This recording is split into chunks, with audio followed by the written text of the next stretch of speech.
Yeah, especially that of his quarterback, who did not panic when they were down 14-0. BYU won the toss, selected to defer, and West Virginia will begin on offense from its own 25-yard line. It's Mountaineers team as we get some rain starting to fall down here in Provo. It's a Mountaineers team that's just been ravaged by injuries on offense in Rich Rod's first year back. And their top running back out for the season, their top wide receiver out for the season. Nico Marchiol, who began the season as their #1 quarterback, well, earlier this week it was reported that he's seeking a medical redshirt. On3 reported he will likely transfer after the season is over. His backup, Jalen Henderson, hurt. So enter Khalil Wilkins making his first career start. Now, first down, Wilkins with the zone read keeper. And he is cut down after a pickup of about 3 by the safety Raider DeMuna.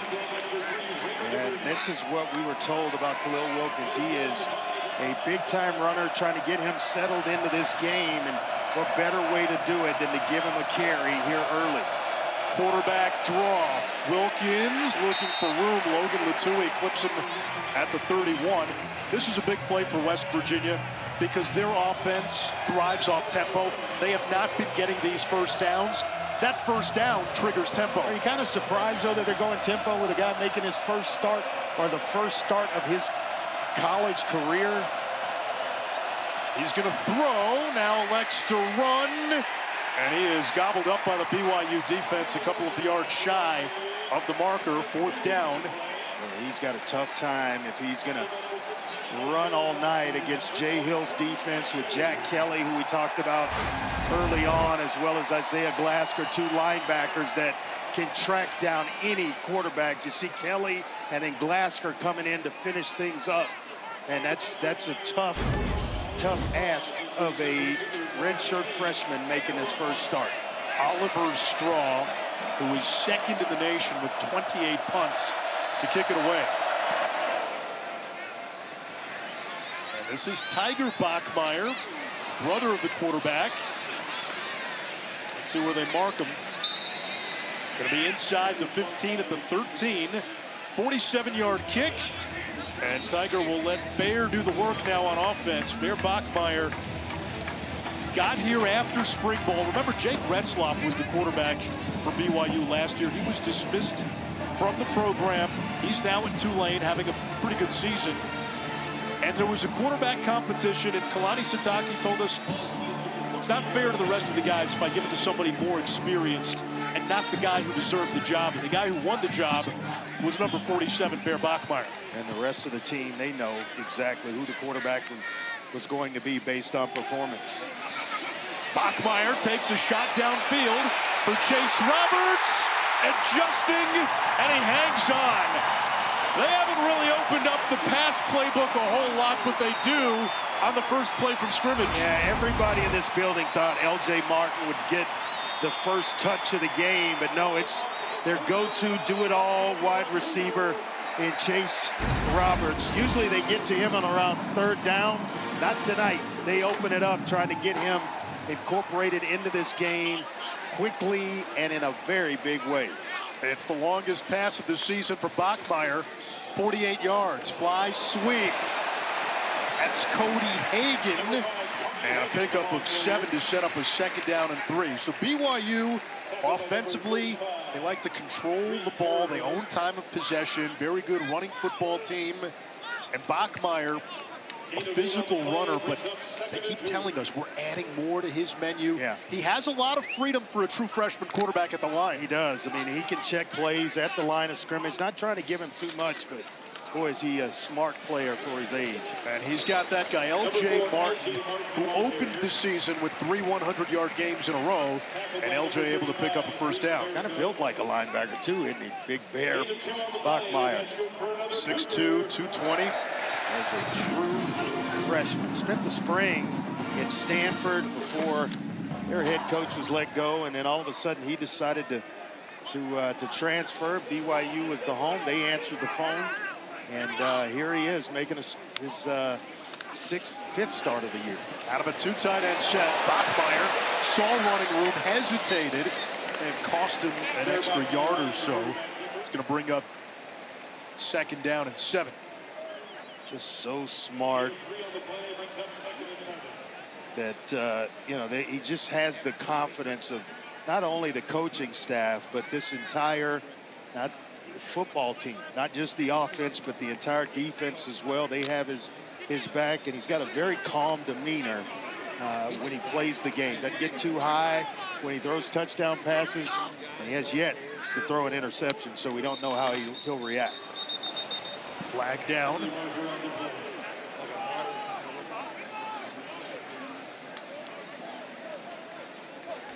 False start. Offense number 2. 5-yard penalty. Still 2nd down. Chase Roberts, perhaps a little over-anxious. Surprising, isn't it? Ready to go get another one. Eat again here early. Man, is he special. And usually, I mentioned it earlier, usually a 3rd down specialist, that's where you look. Where's number 2 lined up on 3rd downs for BYU? Empty set here on 2nd and long. Parker Kingston in motion. Screen pass to Kingston. Not much of a tunnel. He gets back to the original line of scrimmage. 3rd down and 10. Now this is big for West Virginia. Last week in a blowout loss to Utah, the Utes were 8 for 8 on 3rd down in the first half. Utah did not punt once in the game. In fact, they scored on 8 of its 9 drives. Yeah, and they're at 34% defensively on 3rd downs, which is respectable, but you know, it's just giving them up at the wrong times. That's been the Achilles heel for West Virginia so far this year. Martin picks up the blitz. Bachmeier in trouble, escaping, and throws it away in the direction of his tight end, Ryan. In coverage, Fred Perry, the nickelback, and that's a big early stop for West Virginia. Yeah, huge stop. You're going to see they're getting pass rush as well as coverage on the back end, which is pretty good. And forced the throw away. We're going to get to see one of the best kickers in the country right away in Will Ferrin. Ferrin last week had a streak of 25 straight field goal makes snapped. The miss, though, was from 55. This from 48.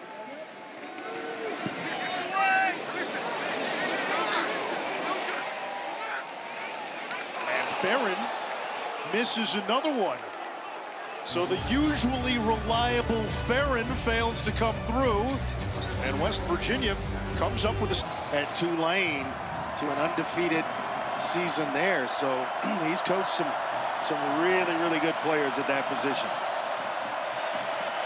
Wilkins' pass is batted down. Latui getting in there along with Keanu Tanuvasa. And it's fitting we're at Lavelle Edwards Stadium because Lavelle Edwards himself was such an innovator, bringing the pass-heavy offense to college football in an era where everybody ran the ball. Yeah, Rich Rod was throwing it around as well till he accidentally discovered the zone read.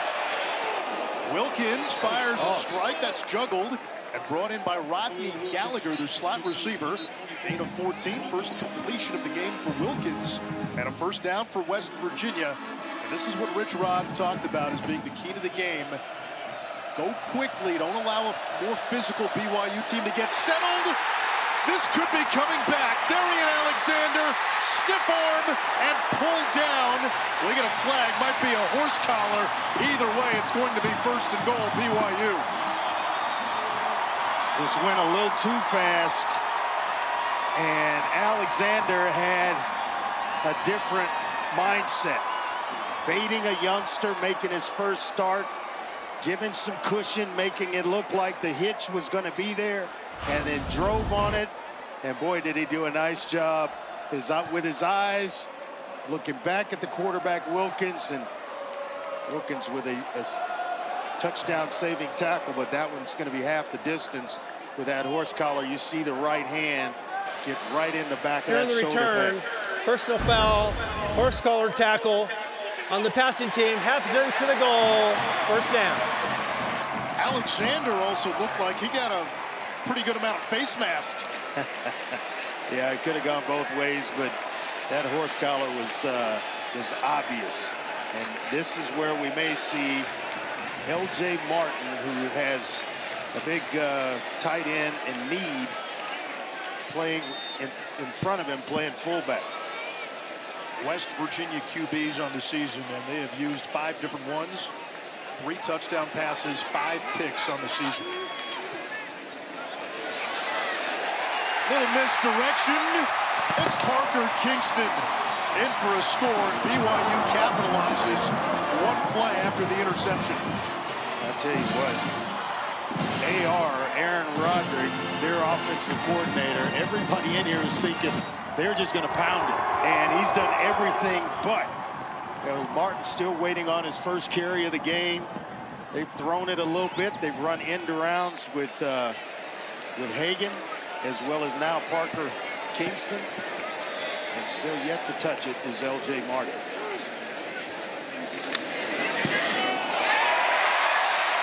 BYU has now scored in 28 straight quarters, extending a program record. Darian Alexander III with an interception, setting up BYU for some early points. +7. Yeah, I chose that number because of my mother's birthday, February 11th. Would you have worn like 36? No, I wore 32 playing when I was a youth playing football and played running back, and couldn't get out of it fast enough when they moved me to quarterback. Meanwhile, rain lashing down from the sky like knotted sheets. Saturday, ABC College football. Look at this lineup. Kentucky going to Georgia. Dogs trying to bounce back from the loss to Alabama. Can Vandy do it again? Can Diego Pavia do it again? I don't know about that one. And then that last one, Florida State, Miami, that's going to be a better game than people anticipate. Last time when Vandy beat Bama, it was their first win in 61 games against an AP top 5. 23-game losing streak snapped against Alabama as well. By the way, Pavia and Ty Simpson of Alabama, top 2 rated passers in the SEC. Dior Hubbard sheds a tackle in the backfield and picks up about 4. He got the start last week with both Ty Edwards and Sincere Bowers out. Edwards, we were told, would be a game-time decision. Bowers, out of concussion protocol, cleared to play. Hubbard had a decent game last week, 10 carries, 61 yards, and he also added a touchdown run. He was so good in that first career start that, and he didn't disappoint, that they said, hey, you're going to start again next week. A couple of carries on this drive. West Virginia in its 2 road games, 5 for 29 on 3rd down. Wilkins, Dijon quarterback run, and it looks like he just got there. Man, this is a fast defense, a more aggressive defense with Jay Hill as its coordinator. Started that aggression last year. Kind of BYU, their theory was, let's kick it out of the end zone, put them on the 20-yard line, see if they can go 80 on us while we play zone defense. See if they can play mistake-free football. That's not the attitude anymore with Jay Hill as the DC. Wilkins moves the pocket. That first read's not there. His inclination is to take off and run. You got to be careful against this physical BYU defense. There's Isaiah Glasker. Yeah, he is always around the football. If he's not at number 16, number 17, Jack Kelly is somewhere around as well.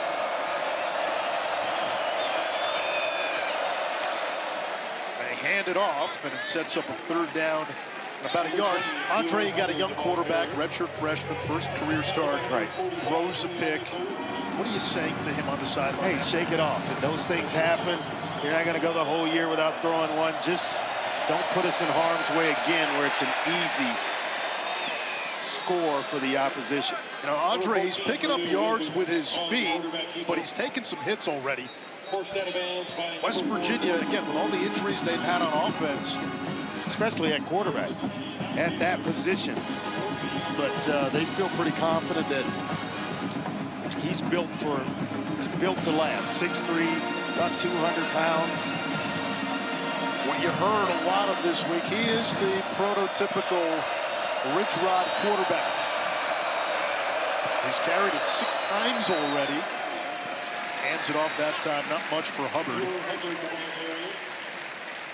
Hubbard, another redshirt freshman. Yeah, Bodie Schoonover was in on that stop and got great penetration to kind of stop Hubbard in his tracks. And here we are again at 2nd and 9. This is where BYU will get aggressive.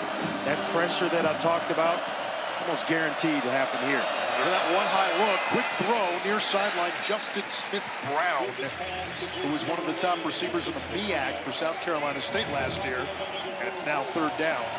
You see the tempo there. Average this season 27.6, and then the drive time 1:54. They go at warp speed, trying to wear you down defensively. BYU rushes 3. They've got a spy. And Wilkins shedding tacklers. He's close. And this might be one where Rich Rod decides to go for it. Jack Kelly able to trip him up. NFL scouts love Kelly. Really close with Glasgow. Both those guys talk a lot. Both are excellent pass rushers as well. There'll be times you'll see them both line up on the edges of the defense, and they're coming. Glasgow looking for a spot right now to bring some pressure. They've got Ty Edwards in there. He didn't play the last couple of weeks. Edwards gets the call. He is their bulldozer. And based on the spot, it looks like BYU got the stop.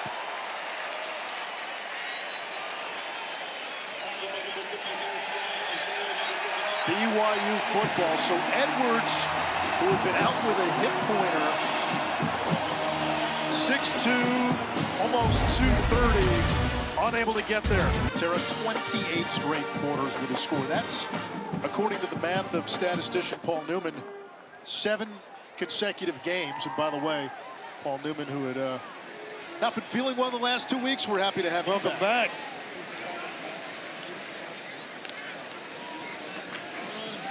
Bachmeier keeps it on 1st down, looking for the edge, and driven down by Perry, the nickelback, and leading tackler for West Virginia. Top 3 tacklers for the Mountaineers, Andre, all defensive backs. That usually tells a story. Yeah, that means that you're getting to the 3rd level offensively, but BYU's average 9.9 yards on 1st down. That big pass play over the top to Chase Roberts helped West Virginia just 3.3. So you see the struggles that they're having. They've also gone 5 straight games where they haven't scored. Talking about West Virginia in the 1st quarter. Screen pass. This is Hagan. And not much running room. Pushed out by Michael Coates. West Virginia's top corner, number 3, Michael Coates, never played a down of high school football. He was working at an arcade after high school. It's crazy. Stumbled on a Facebook ad for a football tryout at East Central Community College. He had been working out, said why not? Ends up starting his first game in junior college. Brief stop at Louisiana Tech, was an all-conference player at Nevada, and now starting at West Virginia. And the best cover man, best corner. Middle screen, Kingston, open sesame! Parker Kingston with his 2nd touchdown of the game.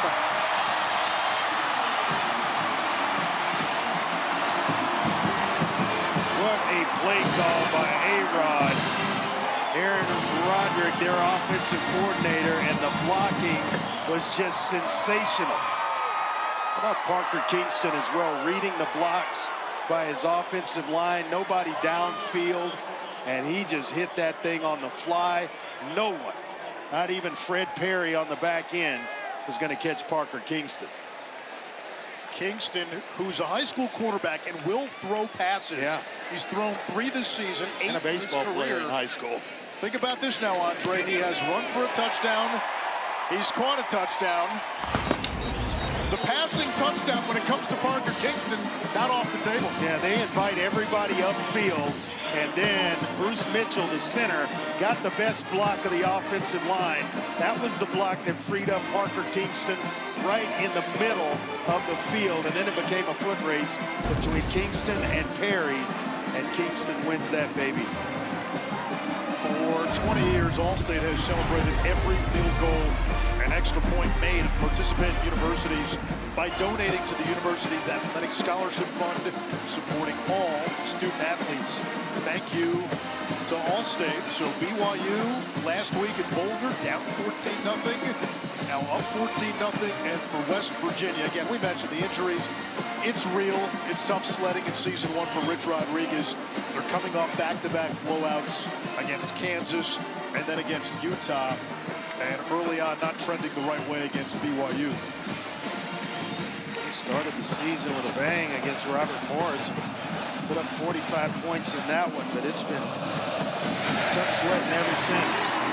Lost to Ohio, then bounced back with a rivalry game win against Pitt in the backyard brawl. Last 2 weeks have been a tough go, and they'll have it at their own 25-yard line. One thing's for sure, he can put a game plan together. So don't expect West Virginia to be down long in this one. They will put up the fight.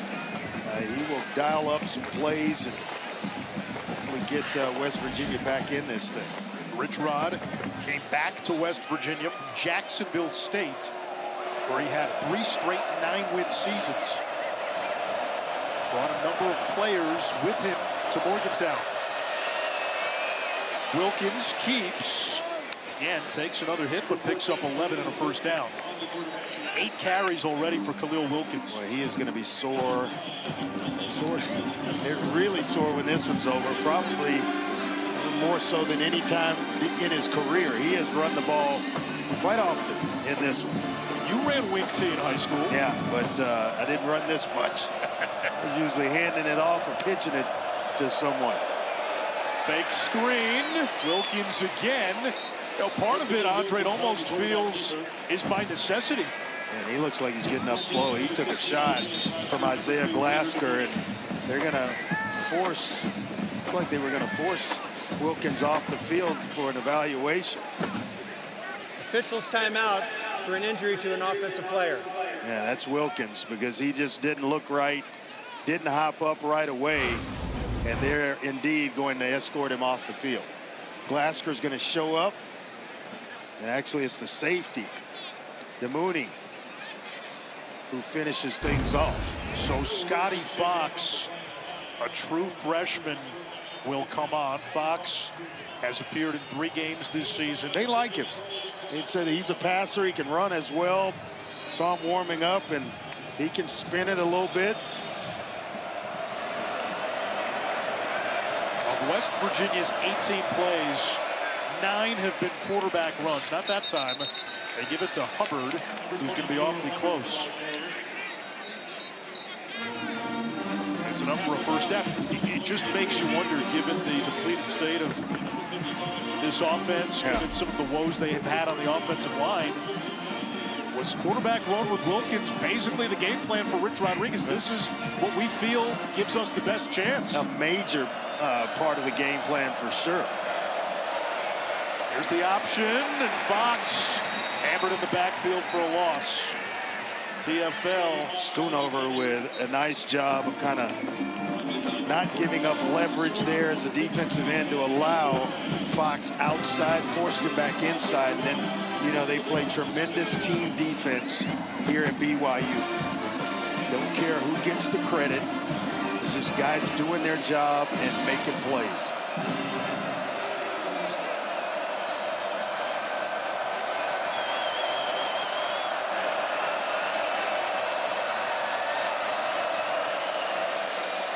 Fox, option keeper.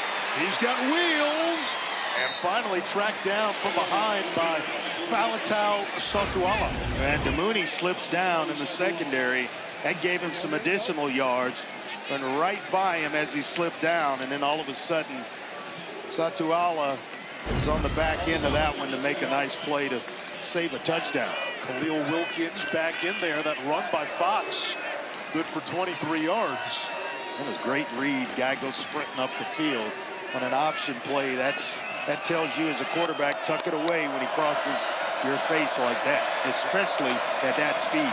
2 backs in the game. Rich Rod told us there was a chance Fox was going to play regardless tonight. That one, the road to nowhere. Hubbard hit by Glasgow. Those linebackers, Glasgow and Kelly, you're hard-pressed to find a better tandem in college football. I just seem to think Isaiah Glasker's a future first-round pick. You know, he can run, he's got hands.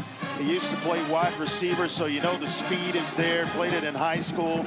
Just a sideline-to-sideline player that just makes plays whenever you're in his area, and he can clean up things that get a little mixed and muddy on the back end. He can clean it up for you. Wilkins in the pocket, steps up, takes off. That time tripped up by Jack Kelly inside the 30, a pickup of 6. Injured Cougar down at the 30-yard line. Say what you want. All of a sudden, all these quarterback runs forcing BYU to play 11 on 11, and not sure who the player is. Maybe timeout for an injury to a defensive player. Jack Kelly, and they could ill afford to lose him. Another player down too. That's Viliami Poua.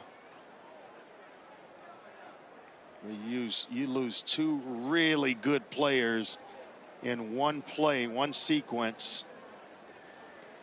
Poua is the defensive end to one side. Kelly just kind of got tossed around and hung on a little bit to Wilkins. And not sure if that's a forearm or a shoulder that they're looking at. Man, what a player. Players, yeah. Poua is the son of BYU defensive tackle coach Sione Poua. Kelly was the Big 12 newcomer of the year last year when he followed Jay Hill, the defensive coordinator from Weber State, to BYU. So Poua up. 4 years of starting experience for Jack Kelly in this defense of Jay Hill's, dating back, as you mentioned, to Weber State, and that does not look good. No, it's a big-time loss. You can tell there is a lot of pain going on there with Jack Kelly. West Virginia, 23 plays, Anish, 12 have been quarterback runs. That is the end of the first quarter. Parker Kingston, a couple of first-quarter touchdowns for BYU. A more pressing issue for the Cougars, the status going forward for Jack Kelly. It has been a lot of quarterback run. Khalil Wilkins has taken quite a few hits in the first quarter. Another QB run. Wilkins on 3rd down. Stopped well short. And does West Virginia try for the points here? It looks like they will. They'll kick the field goal. Kate Hensley, the Coastal Carolina transfer, will come on. Wilkins trying to convince his head coach, Rich Rodriguez, to go for it there on 4th down. 4th and 5 to be exact. They elect to try to get this field goal pushed through. Wilkins on pace for about 200 rushing yards and 40-plus carries.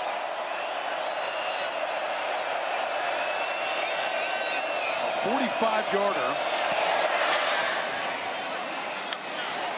And Hensley gets the Mountaineers on the board.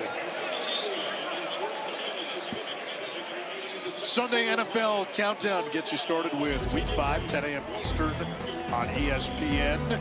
No Lamar Jackson when the Ravens take on the Texans, Andre. You got interest in that game? Yeah, they still got that big fella in the backfield that gets headaches as well. They do, but you don't have to worry about the other guy who can run. And then Chiefs-Jaguars, Jacksonville, one of the surprise teams. They're 3-1, first-year head coach Liam Cohen. Travis Hunter hasn't really done a whole lot.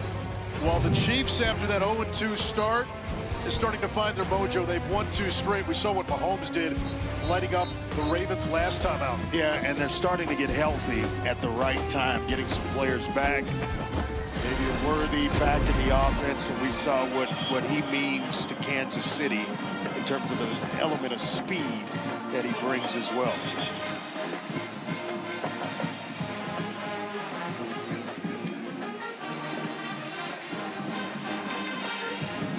Cody Hagan to return this kick from the head. Hagan's got some speed. Parker Kingston with some wheels as well. BYU ball at the 25. Cougars not run that many plays from this deep. First drive, they started inside their own 15. Bachmar's play was a 48-yard bomb to Chase Roberts. Yeah, and he's already over 100 yards passing, 4 or 5, 104 and a touchdown pass. That long, as you mentioned, of 54 yards. Off to a pretty good start tonight. Impressive kid when we talked to him. Very, very much so. And just enjoyed the entire conversation. Mature beyond his years. A true freshman stepping in for a veteran team. Hands off to L.J. Martin. Came into the game averaging more than 7 yards a carry.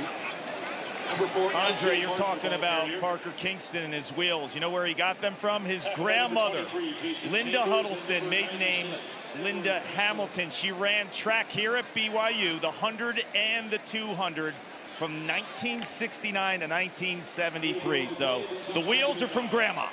Inherited the wheels from Grandma. My grandma, I was wondering where Carp was going with that race. Yeah, I was wondering where he was going with that initially, but it all came together. That's Hagan. He's got some wheels too, and he tumbles across the 30, a pickup of 6. Yeah, he is a young player who just keeps growing, keeps getting better. They told us he was an excellent reverse runner and speed sweeps and things of that sort. And they didn't waste much time getting him the football in the first quarter. About play number 2 or 3, he had the ball in his hands. With JoJo Phillips, their best vertical threat out, Hagan has stepped into that third receiver role. Big-time player out of high school here in the state of Utah. Looks like Bachmar may be changing the play here. Bachmeier will keep. Hammerheads forward, extends, and picks up the first down. Was he tough or what? Runs like a 47. Yeah, 220 pounds, and he doesn't shy away from anything. I mean, lowers those shoulder pads, good body lean, and stretching to pick up the first down. As the story goes, he wore 47 as a kid. He was playing running back. And then by the time he moved to quarterback around middle school, 8th grade, he'd already been playing linebackers. And I'm not going to change the number. Stuck with 47. Bachmeier's got time. Lets it fly. Lock contact. And we get the flag with Coates in coverage on Roberts. Well, the side judge is saying no, and that flag came from somewhere else. Well, the back judge threw it. And on that number thing with Bachmeier, nobody's going to fight him for 47. He can have that, baby. Defense, number 3, 15-yard penalty and automatic. First down. There was a great video that was out there recently with Michael Irvin in 47. Did you see that? Oh, yeah, that's the number great. he wore in Miami. Yeah. The hoodwink that Jimmy Johnson pulled on him, saying it was like a 747 landing in the end zone. And you're going to get all these touchdowns. Irvin bought it, hook, line, and sinker. That's awesome. Martin jigsaws his way. Nice run. And continues forward for a gain of 9. And to cap the story, years later, when Michael Irvin ran into Jimmy Johnson, Jimmy told him, "I can't believe you fell for it." Yeah. He says, "What's that?" You know, the whole 47 thing. Oh, you know. Yeah, that was a great story. Love Mike and his passion for the game. We had some battles with them early on before they became the franchise that we now know. Martin again. This is what BYU can do against West Virginia. They're just bigger, they're more experienced, and this is more what we thought they would do. This is how exactly what I thought. There would be a ton of L.J. Martin. Would A-Rod tell us about 20-plus touches in this one? That's a mix of running and receiving. But we've always felt like, coming into this one, that they would rely on the big offensive line and the power running of L.J. Martin. Right back to Martin as a hole, and he picks up about 8 more. Second down and 2. One of the linebackers, Carrico, I think it is, kind of grabbed a hold of L.J. Martin. You cannot arm tackle a guy like L.J. Martin. Just pulled him, and he immediately reached for his shoulder. And this is a running back room. Remember, their number 2 back, Sione Moa, is out. He's still going to be out a few more weeks, according to Kalani Sitake. Not a ton of depth. They've got Enoch Nawahine. He's into the game now. And then young guys who just don't have a ton of experience, Preston Rex and Jovessa Demouni. This time it's Nawahine. And he shakes his way for a first down inside the 30. Nawahine just kind of kept working his way and working, and then finally got himself into the rotation. Good receiver to a defensive player out of the backfield as well. Injured West Virginia player is Marshawn Oxley, one of their pass rushers. We will step aside with 10:25 to go in quarter number 2.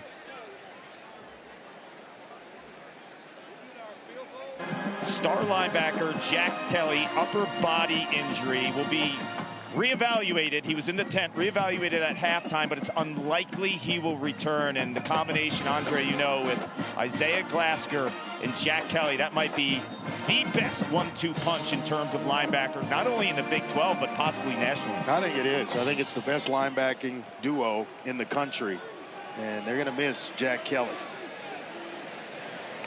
LJ Martin back in there. Bachmeier keeps it. Muscles ahead for a couple. Stan corrected Anish. It was Ashton Woods for West Virginia that went off, not Carrico. Carrico's back in the game. It was actually his backup, Ashton Woods, who went off holding a shoulder. They told us they only wanted to run Bear Bachmeier about 8 times. Wound up running him about 15 last week, and that was a little too much for Coach Sitake. Bachmeier finding Hagan. And he snakes close to the first down marker. There's Carrico. Could be really making close. the stop. With just the quickness, the suddenness of Cody Hagan. Just freezes guys, and then all of a sudden he hits a gear that is pretty impressive. Andre, one QB to another. What do you like about the evolution of Bachmeier as a passer? Well, I like the fact, Anish, that they have given him some freedom at the line of scrimmage as a freshman. I often refer to it that guys are playing the position with one arm tied behind their back if you can't check plays at the line of scrimmage. Martin breaks the tackle in the backfield and gets the push from the pile to pick up the first. And the smarts, I'll put a bow on that, the smarts to get him to the correct plays, and then to know when to run it, when to throw it. For an injury to a defensive player. Where to go with it, and you're starting to see the physicality of that big offensive line of BYU is just kind of wearing down this front 7 of West Virginia. And that's Hammond to Russell. It's a West Virginia team already so beat up on offense. You're Rich Rod. I know you're watching the scoreboard. Yes, you're in the game, but there's a part of you that probably also just wants to get out of Provo healthy. There's still a big portion of the schedule left with UCF. They got to get through this one tonight and then a bye week to try to get some of these bodies back healthy where they resemble what they thought would be their team coming out of fall camp. Hammond to Russell, 5th-year senior, and all 5 at West Virginia. Don't see that much. He spent the last few years as a big part of their D-line rotation. He's a big nose tackle. He is hard to move inside. Lands on that shoulder. See, they're trying to make a tackle on LJ Martin. He kind of comes down on that left shoulder. You see him right away reach for it.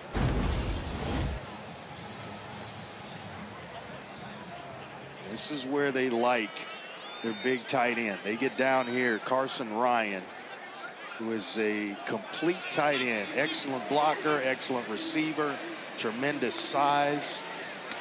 The fake to Kingston. Screen pass picked off by Chase Wilson. He's the heartbeat of this West Virginia defense, and he brings it out back across the 35-yard line. Transfer from Colorado State, two-time All-MAC performer. First down, West Virginia. He had over 230 tackles at field. Colorado State. So when he showed up in West Virginia, he had a ton of experience. And he's just going to read the eyes of Bachmeier and steps right in front of Carson Ryan, who they wanted to go to for the interception.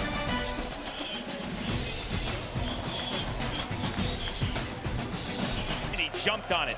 Eddie V also speaks 4 languages: Finnish, English, Latvian, and French. He also sings and he plays the saxophone. Talk about a jack of all trades, gentlemen. He is a man of all seasons as West Virginia picks Pretty good up run stopper, too. by Gerard Bowie. Now he's rooting on his offense to try to close the gap in this game, put the big points on the board. No Jack Kelly for BYU. Arm in a sling, out for the game.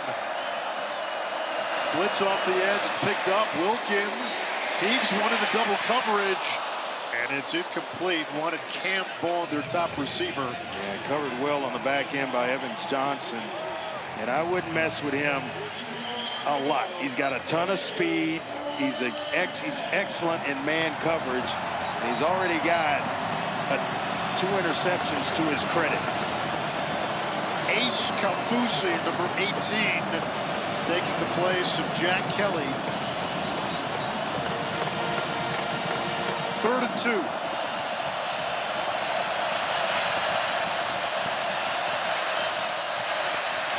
They keep it on the ground. Edwards with little traction. It's going to be 4th down, about a yard.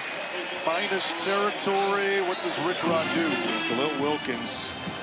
Oh, they missed quick snap, BYU. Might be the old tush push. It is. Flag down. It's going to be on BYU. It's going to be offside, so it'll be a 1st down no matter what.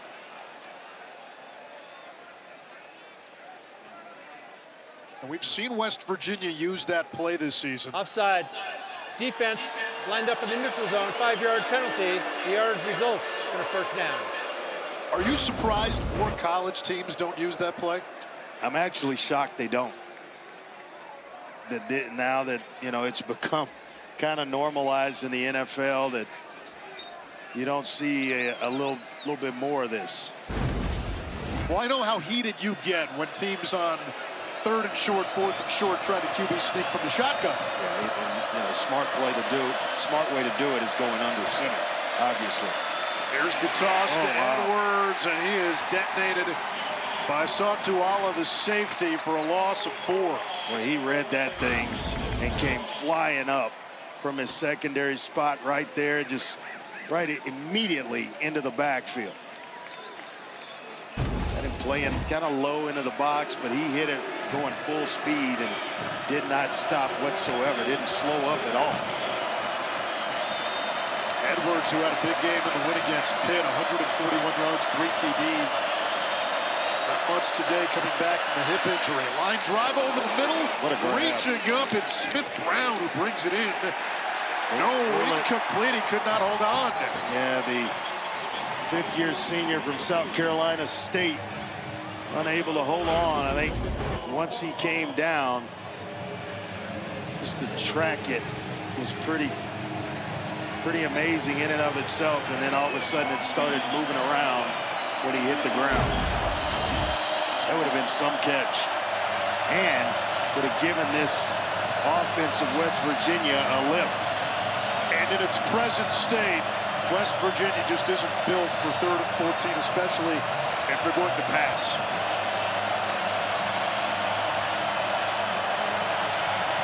A timeout by Rich Rod.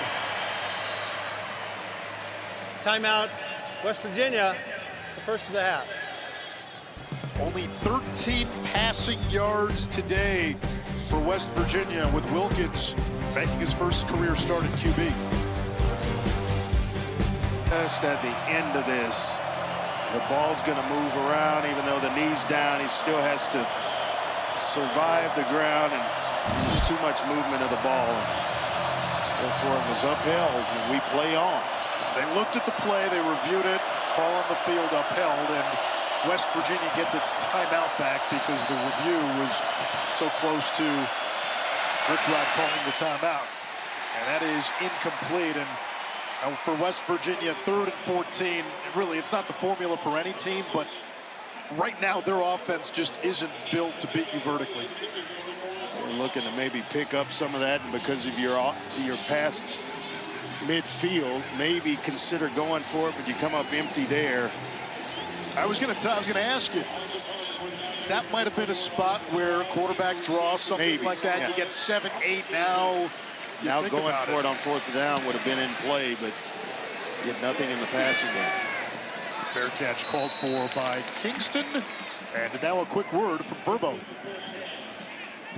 As your host, I have some rules. First, no showers longer than 5 minutes. This isn't a spa. That's the rule. Meanwhile, at a Verbo, get the vacation you expect and never a hovering host.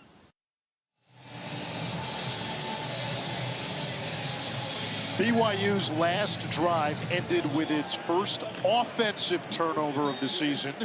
It was the first interception of young Bear Bachmeier's career. Split backs now with Nawahine and Martin.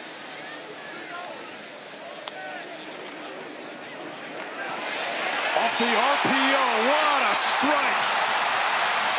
Chase Roberts chugging across the 40, tight ropes the sideline, and finally pulled down by Darian Lewis at the 4-yard line. How about that throw, though? I mean, it caught or hit Chase Roberts right in stride, right out in front. Didn't have to break stride. And that's what put Michael Coates Jr. in a compromising spot. It was the placement of the ball. Now you're playing chase with, and no pun intended, with Chase Roberts. 2 big catches for Roberts today. One for 48, that one for 85. Well, that's an excellent throw and catch and good read by Bachmeier. L.J. Martin in for 6.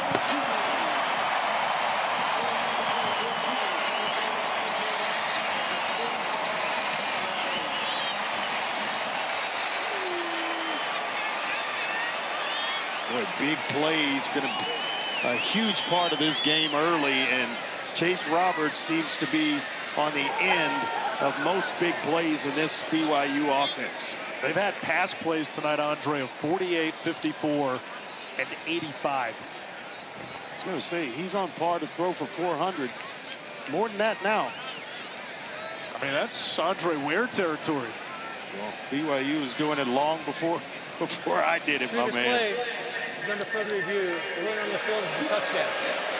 We've got Matt Austin with us tonight. Let's see if Matt brought an extra cup of coffee with him. Well, of course I did.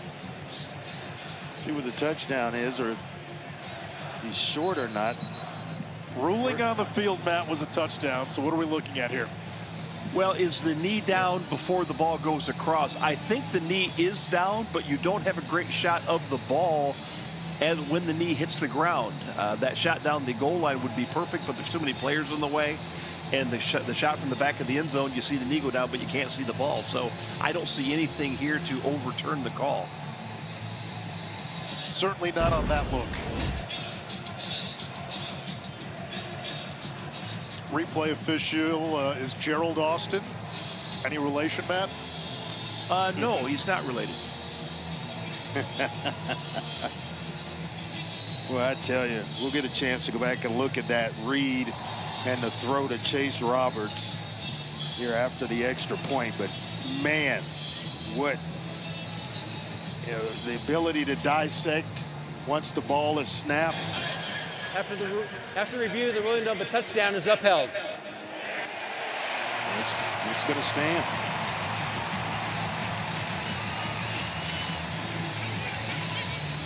BYU also gets the ball to begin the 3rd quarter, which makes this next drive for West Virginia critical. You don't score. If BYU then scores, all of a sudden you take West Virginia out of the run game. Right. It creates some problems.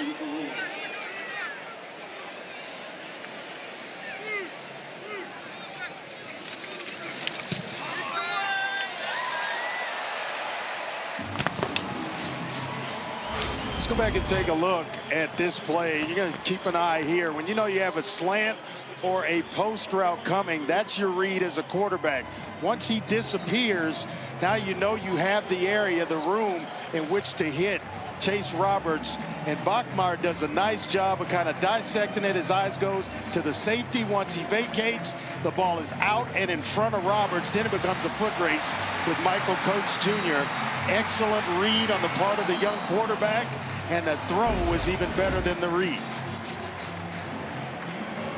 You know, gentlemen, I was anxious to see how Bear Bachmeier would handle himself on the sideline after that first interception he's thrown all season. And talk about competitive focus and fire. Like when you see it in an athlete's eye, you know he's not rattled. And you talk to people around the program, they've seen nothing like it for a true freshman.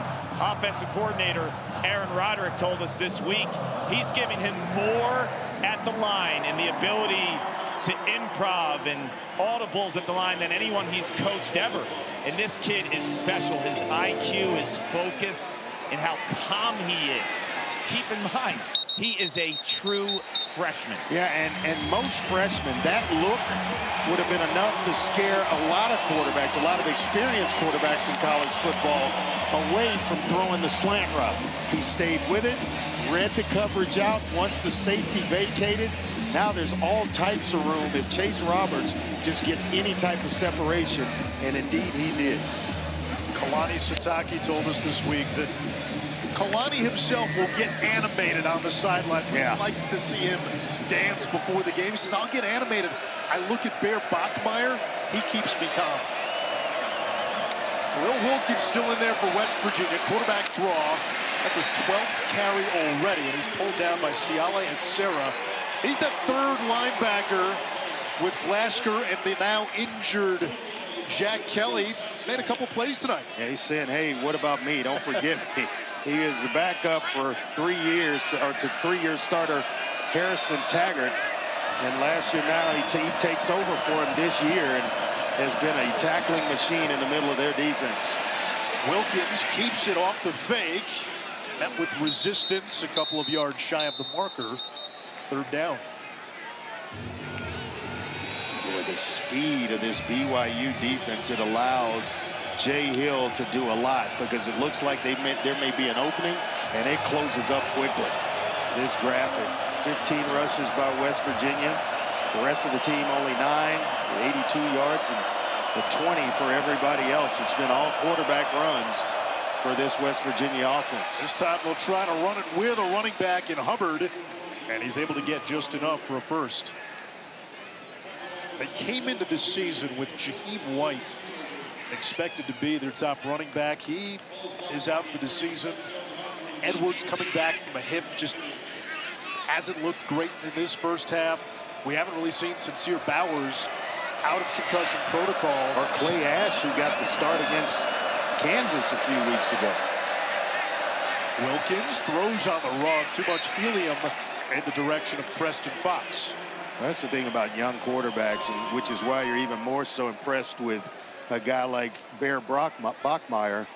He changes gears. You know, it's not a fastball all the time. A lot of young quarterbacks just want to throw it hard and prove to you that they can throw it hard. Sometimes you got to change gears. The change up every once in a while, the off-speed stuff works just as effectively. I tell you though, Uncle Rico would like it here. He could throw it over the mountains. Speed option. Pitch to Hubbard. BYU closing quickly. It's Tanner Wall, the safety. Boy, well played. Just enough by Ezra to kind of hold him off. And then here comes the secondary, and Tanner Wall flying up. Both he and Satuala, two safeties that have played outstanding so far here in the first half for BYU. West Virginia has 13 yards passing all game. It's 3rd and 10. Kafusi in for Jack Kelly. That's a name around here that a lot of people know that last name. His aunt Michelle is the mayor of Provo. Nickel blitz. Wilkins read it, finds Hubbard, and he is tackled at the 44. He's going to be short. It's 4th down with 2:45 remaining in the half. Alfrey coming up from the other safety spot to make a tackle, and that's the speed that I just described a little bit earlier. That looked like it was going to go for a while. That screen looked like it may break, and then all of a sudden here comes Alfrey to make a one-on-one tackle in the open field. Are you surprised BYU's not using a timeout here? A little bit, but they know they're getting the ball to start the second half, and they still have the 3 timeouts, the 2-minute timeout. There's Kingston. Dangerous return man. Gobbled up near the 15. This Saturday, pretty good lineup on ABC for you. Kentucky goes to Georgia at noon. That was a close game last year. Vandy upset Bama in Nashville last year. Can they do it in Tuscaloosa, especially considering Alabama's coming off a win against Georgia and then a critical Pavia fan, my man. I love some Diego Pavia. Saw him play and did one of his games at New Mexico State. He transfers to Vanderbilt and brought his winning ways with him. If he beats Alabama again this year, oh my goodness, your Heisman text thread is going to start buzzing. Yeah, and he'll be on it. He pulls that one off. But that young man is a winner and just a tough competitor. He might be looking over his shoulder in New York. Carson Ryan, talented 6'4" tight end, goes slot right. Nickel blitz, pitch is not backwards. West Virginia able to cover it up.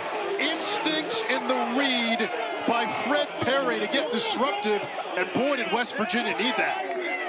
Well, they needed it and needed it in a bad way. Pass recovered by the defense, first down. +6 in the turnover margin coming in to today's ball game, and already they've turned it over twice. An interception and now a fumble recovery by West Virginia, setting them up.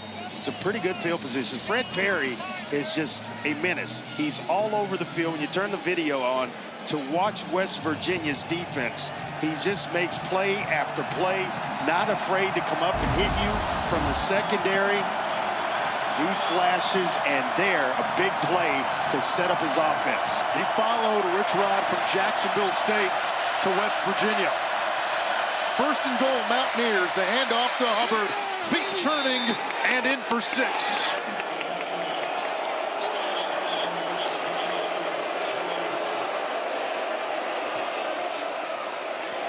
That's the offense taking advantage of a turnover provided by Fred Perry on the defense. Complimentary football at its finest. And don't look now, but West Virginia right back in this thing.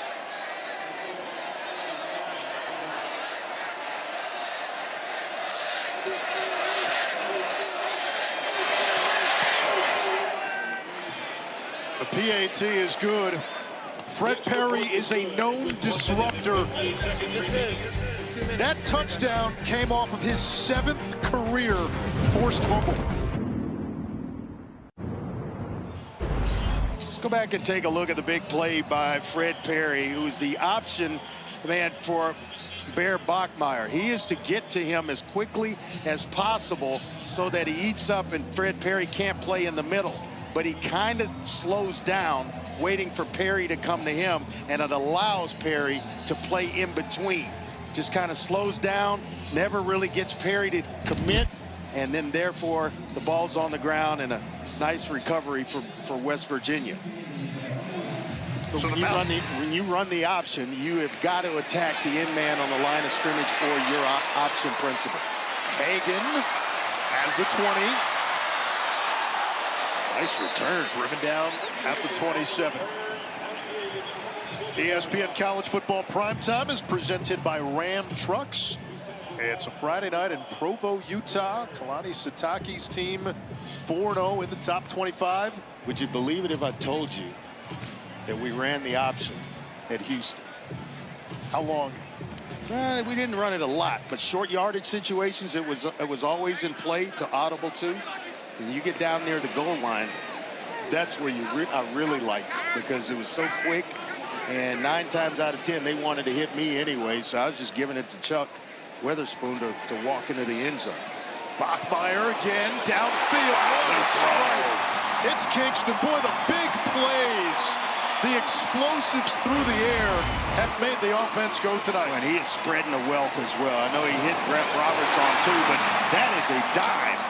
You cannot walk it into the hands of Cody Hagan any better than it was thrown by Bear Bachmeier there. Have you started to sense a pattern? First play of the drive. We've seen some shot plays from BYU. That momentarily stopped the clock with that catch. BYU still has all 3 timeouts. Martin picks up the blitz. Bachmeier to the sideline. That's his go-to. Chase Roberts out of bounds near the first down marker. It stops the clock, and Roberts close to 140 yards receiving in the first half. Tell you what, A-Rod did not tell us any fibs, did he? He told us the 3 top pass catchers, Parker Kingston, Cody Hagan, and Chase Roberts, will be the guys on the receiving end, and all 3 have made big plays in this one. On second down, Martin gets the call. Cutback lane not there. Eddie Kelly hasn't been in a brace, but it's still enough to move the chains. That momentarily stops the clock. That's a big dude, 6'5", 288. Playing defensive end for West Virginia, wearing the number 1. That thing, the 1 looks so small on a guy like that.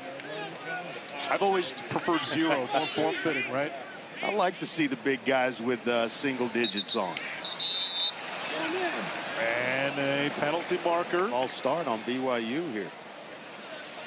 False start, offense, number 11, 5-yard penalty. Still first down.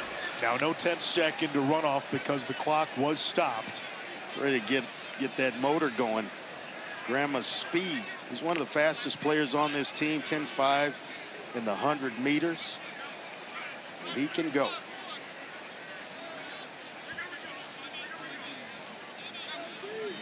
BYU gets the ball to begin the 3rd quarter as well. The foul included a 10-second runoff. BYU is elected to use their first time out of the half to avoid the 10-second runoff. Timeout, BYU. 30 seconds in length. Well, pardon me, the clock was running, so that will stop the 10-second runoff. Let's take a look at some of the big plays to start the game, open it up with a big 54-yard completion to Chase Roberts. Then the interception by Alexander down inside the 5-yard line. Then it was Parker Kingston taking a screen pass all the way to the house. And Bachmeier threading the needle to Kingston once again. Impressive. The true freshman quarterback just distributing the football and moving it around to a number of different receivers in this offense for BYU. I wondered initially why the 10-second runoff wasn't called right away. The clock was running, so 1:02 to go. BYU uses the timeout to avoid the runoff. And now they're backed up. Here's the blitz. Bachmeier takes a hit. Diving attempt. Did Hagan hold on? He did. It's another first down inside the 15.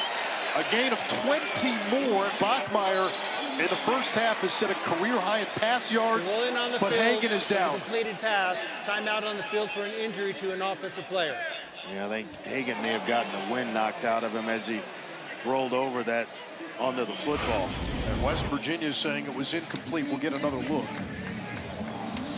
What an effort. Yeah, and it did touch the ground. This is going to be an incompletion.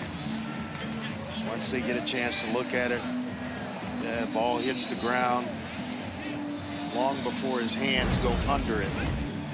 What an effort, though. And I think the Bear knew it was an incompletion. He was trying to get everybody up to the line of scrimmage and get the ball snapped. Should be a quick review. Replay has determined that the pass was incomplete. Second down from the previous spot. So you take those 20 yards off the ledger for Bachmeier, who is now 3 yards away from setting a career high in pass yards. 9 of 12, 244, a touchdown and a pick. The one flaw in the first half, something he didn't do in his first 4 games. First one all year. 2 turnovers. Yeah, 2 fumble, and then the pick. And the interception. The interception to Chase Wilson, who stepped right in front of the screen pass intended for Carson Ryan, who has yet to get his mitts on a pass from Bear Bachmeier. Don't imagine it's going to be much longer, though.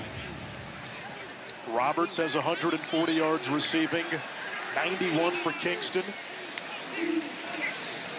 On play action, Martin again picks up the blitz. Bachmeier dancing in the pocket. Throws well behind Kingston, who wasn't looking. Covered by Carter, the safety.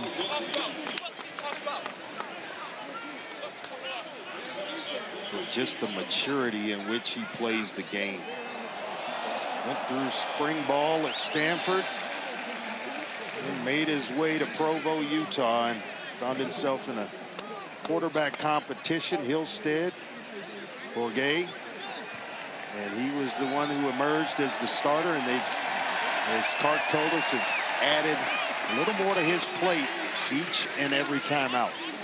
Let's see how they play this third down, knowing they've got a strong-footed kicker. Keep it on the ground. It's Bachmeier, second level, and a hair shy of the line to gain. Clock running inside of 40 seconds. Gut It's tells going to be fourth and less than a yard. Coach Satake's going to go for it here. And a timeout by BYU. So calling the timeout. Timeout. Instead of letting the BYU. clock run down tells you Everything they're you going need to to go know. for it. Yep. Clock operator, please, with 35 seconds on the play clock, on the game clock, please. 3-5.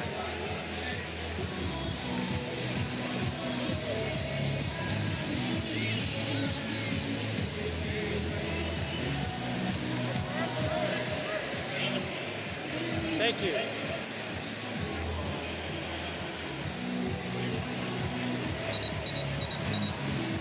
You know, so much of what BYU's tried to do this season with its quarterback was to slowly amp up the offensive menu. They've given him a lot, especially in the pass game. Bear Bachmeier's answered the call. Yeah, he has. I mean, and with precision, throwing guys open, hitting them on the run where they don't miss a beat. They're right in stride, and that turns a big play into an even larger play. Just the accuracy, the toughness, and he's a true freshman. We keep mentioning that. He's been outstanding here in the first half. Fourth down and short, they go for it. The lunge. It looks like the spot will give BYU the first down. Bachmeier, the quarterback keeper. And hopefully, for BYU's sake, they called a second play during that timeout. They knew they were going to sneak it, pick up the first down, and then now get right back to running their offense. Clock stops momentarily after that first down. They get it to the tight end. And Ryan clanged out of bounds, a gain of 6. You knew it wouldn't be long before Ryan got his mitts on one. And there, getting out of bounds. Nice smart play to stop the clock. But here, let's go back and look at the quarterback sneak. They get great push along the right side. LJ Martin, a little tush push on his QB. Helping him out a little bit. Come back and hit Ryan with a little flat route. And now look for him to throw to the end zone here. One timeout at play for BYU. Bachmeier, incomplete. That hit the back of Jason Chambers, and we get a flag. Never had a chance to turn around. Pass interference. Defense, number 23. The foul occurred in the end zone. They'll be placed at the 2-yard line for a first down. He found himself in man-to-man coverage. He's a better zone corner than he is man-to-man, and he's working against one of the better receivers in the country in Chase Roberts. That's a tall order for Jason Chambers. Now you get it right on somewhere around the 2-yard line or so, with plenty of time and a timeout still left in your back pocket.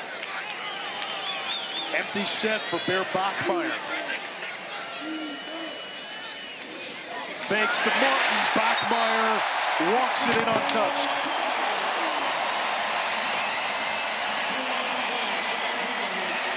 It feels like we are watching over these last few weeks the emergence of a star quarterback for BYU. And one that this entire program believes in, knows that they can win with, and every single week the young man gets a little bit better. I know that he threw an interception earlier in this game, but you know, he shrugged that off and has come back and dropped a couple of dimes since doing so.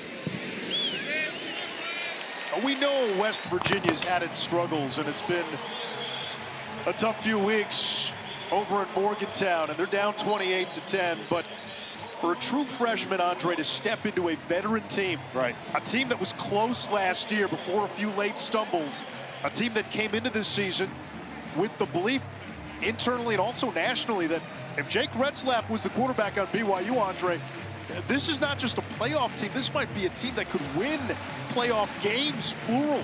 Yeah, no doubt about it, and make a nice run towards a national championship.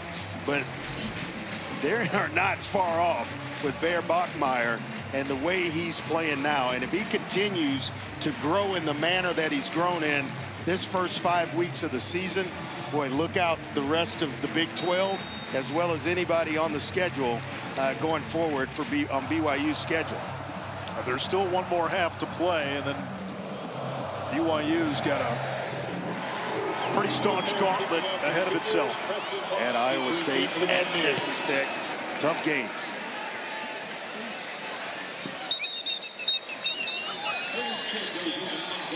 We still have about a month until the first playoff rankings come out, but look at the percentages out of the Big 12 for teams to make the playoff. Texas Tech at 36%, then BYU, big drop-off before you get to Iowa State and Arizona State.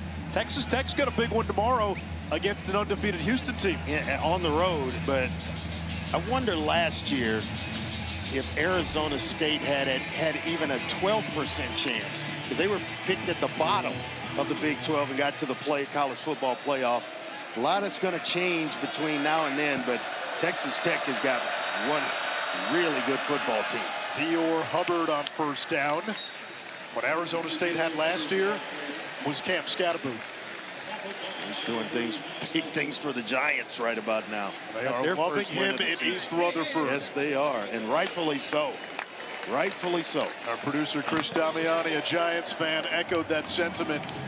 For West Virginian Khalil Wilkins, staring at an 18-point halftime deficit on the road. BYU gets the ball first in the second. Studying film, everything, the calmness in which he plays the game, and the first half that he had, I mean, he is on pace for a huge, huge night. Already he has set a career high in pass yards, 249. BYU will receive the third quarter kick. It's run out by Hagan. Changes direction. Now to about the 27 as we look at tonight's game track, brought to you by American Express. You see just the dominance by BYU, the passing yards, kind of known what they're known for around these parts, but we thought they'd come out running the football. It's been West Virginia in that department. Just overall, the way they operated with a true freshman, it's impressive. Bear Bachmeier, number 47, the quarterback for BYU, just the 5th start of his career. First down, he hands it off. And a nice twisting run by Jovessa DeMooney as we check in with Paul Carcaterra. Well, you two are talking about Bear Bachmeier, the true freshman quarterback, and Kalani Sitake at halftime told me he's thrilled with the way he's performed in that first half, but most notably the way he responded after that first interception, the resolve and the ability to get right back into the game, and the big plays he thinks are a result of Bachmeier's ability to dissect the defense and his touch as a passer.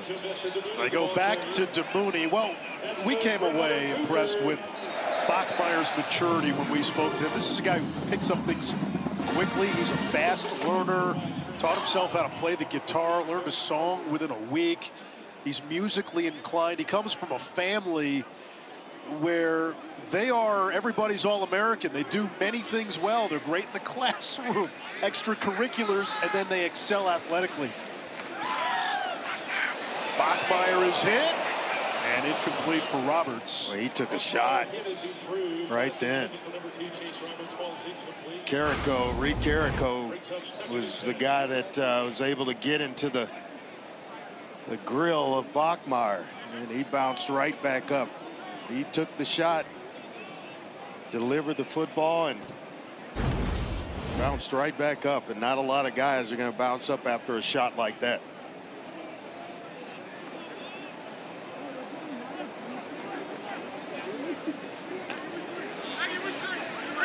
Quick count here, the way they're approaching the line of scrimmage. Kingston on the sweep.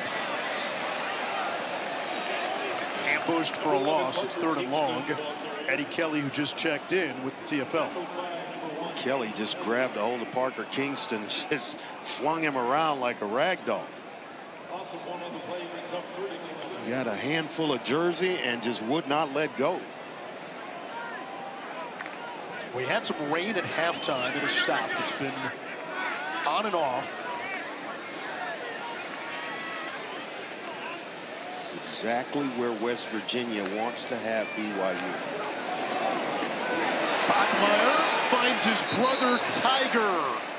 And he's going to be awfully close to the marker, but a hair short. Tiger Bachmeier's 2nd catch of the season. He followed Bear from Stanford in the spring to BYU in the fall.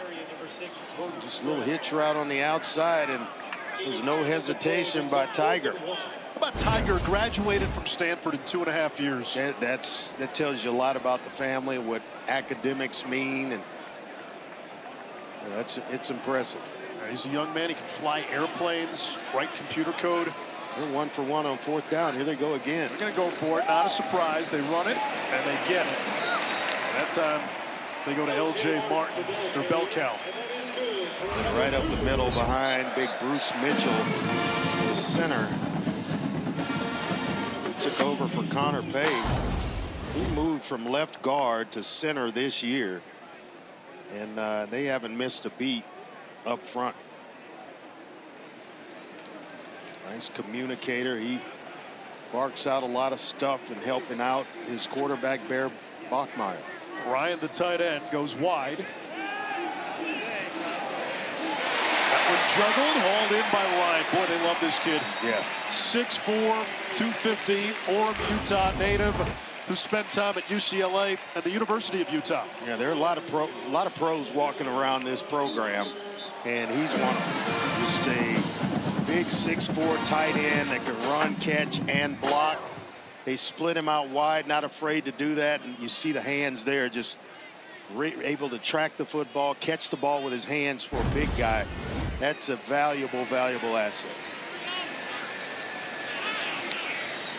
Roberts, the motion man, and multiple flags. That started a little bit early.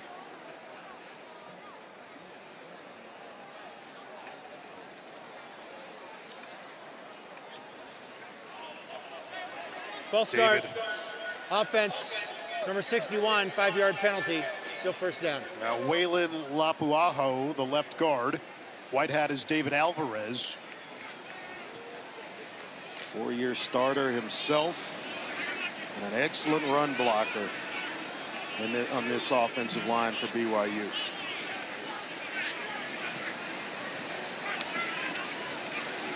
Screen pass to L.J. Martin. Got one block on the perimeter, did the rest of it himself. Second down. Is he tough or what? I mean, guys just bouncing off him. He about took the arm of Ashton Woods with him on one play earlier in this game, tried to arm tackle him. That's not a back that you're going to arm tackle at all, maybe ever. So strong in the lower body, and I think the only thing that slows him down is an ankle injury. He suffered an ankle injury last year, and that gave him some problems. But boy, is he a good back. And he just picks up the blitz. That pass incomplete. Broken up, intended for Tiger Bachmeier. Carrico again making a nice play. Almost got his hands on one. His linebacker mate Chase Wilson did, and nice job there reading the eyes of the quarterback, making a nice break on the football. And like I said, this is where you want BYU, but you have to understand that when they cross the 50-yard line, if they get it to 3rd and medium, they're probably going for it on 4th down the majority of the time. 4-man rush. Bachmeyer stepping up. Not much room. Got a couple of yards. It's 4th down, and Farron likely will come on for a long field goal.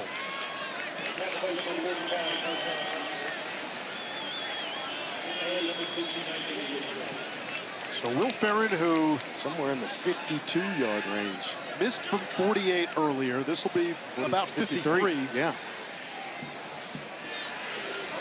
He hit from 56 against Portland State, so he catches it. This should not be a problem.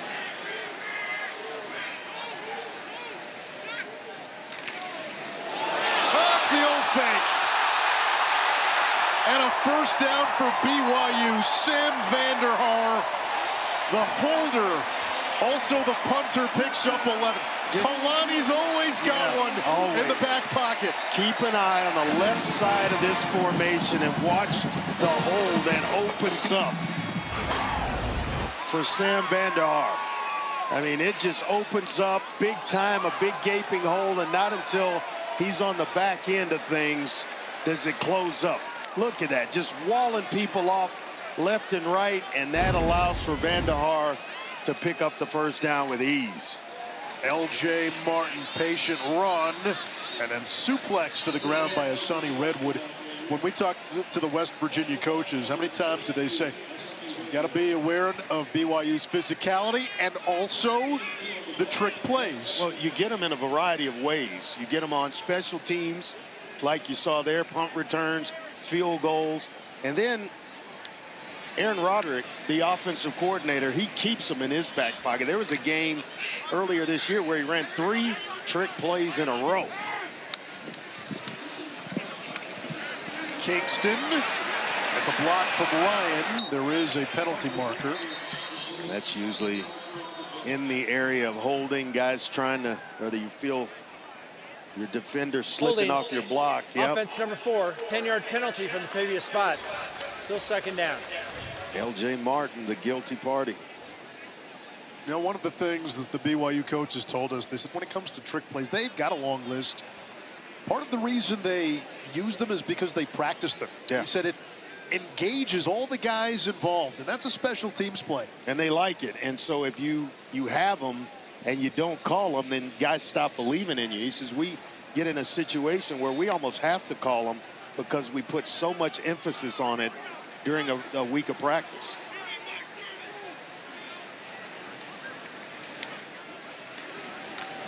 Already a 6.5-minute drive. Bachmeyer. Now you see 47 running up the middle. I mean, you want to just default to fullback dive. That's quarterback run. It's quarterback, you know, after the fake, an outside zone play or a kind of a speed sweep to L.J. Martin, and then he tucks it up. And there is nothing but green grass in front of him. Got all the penalty yardage back, plus a yard or 2. 7 minutes plus off the clock on this opening drive of the 3rd quarter. Big call was a fake field goal, which resulted in a run for a first down. Inside handoff. L.J. Martin scratches inside the 20. Every time someone starts talking about long drives, takes me back to years ago, the Navy drive that was over 14 minutes long, went from one quarter to the next, to third to the 4th quarter. That was impressive. Emerald Bowl way back when. Now he wouldn't do it again, would he? Would you put it past him? No, I wouldn't at all.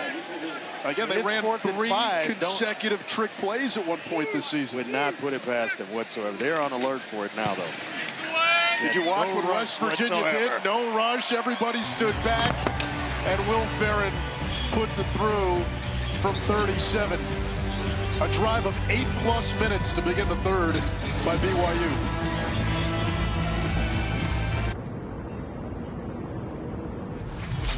Let's go back and take a look at the fake field goal by Sam Vanderhaar. They pick up the first down there, but the effect it had on West Virginia's defense when they line up to actually kick the field goal, there's no rush whatsoever. Just the effect it had, that fake, just froze everybody. We're on alert for the fake, and the field goal goes through Will Farron with ease. Now, Rich Rod was thinking along with us, Yes, right? indeed. At 28-10, they're not going to call a fake. And then once you call it once, could he do it again? They were on alert for it, thinking exactly that.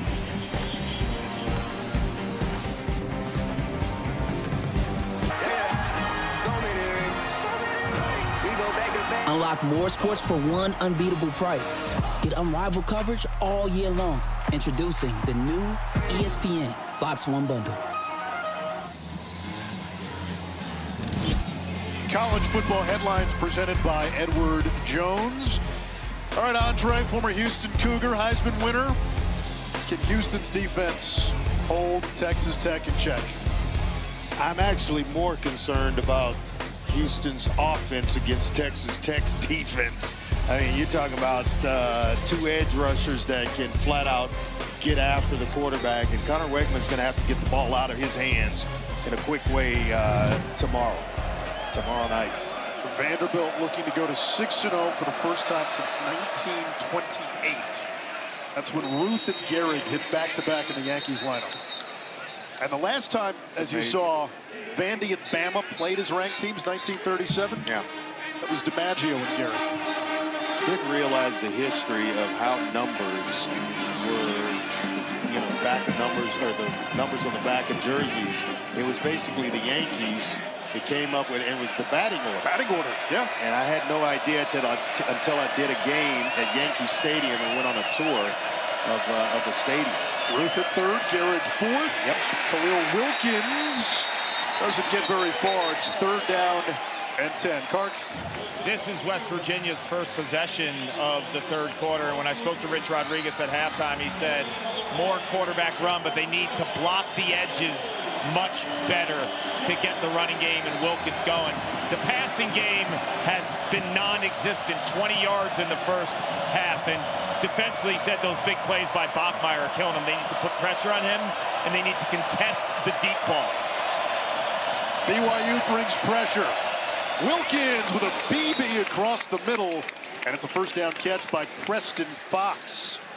Nice throw and catch there, and needed it in a hurry, and Wilkins able to deliver a little in route, maybe a slant, and broke it off. Now using a little tempo, Dior Hubbard swarmed behind the line of scrimmage. You know, the reason they've got to go to quarterback run, and we've mentioned Wilkins has taken some hits, the rest of the running game has been a non-threat. Yeah, it has. I mean, I don't know what the carry breakup down is off the top of my head, but I'm telling you, there's a ton of quarterback runs, and I don't know if a guy can last the season with this many quarterback runs. Wilkins straight ahead, and it sets up a 3rd and 9. So 17 quarterback runs, 14 by the others. That is a hefty number. And we saw Brock Bachmeier run it 15 times. They wanted to take it out of his hands. It felt like that was too much last. Bear, I'm sorry. I did finally went there. Bear Bachmeier. 3rd down, Wilkins to the air, in the pocket, now flush, throws, and another strike. First down into BYU territory, the tight end Grayson Barnes. Transfer from Northern Illinois, and that's his 13th reception on the year. He's got a touchdown to add to it. He was on that NIU team that beat Notre Dame a season ago.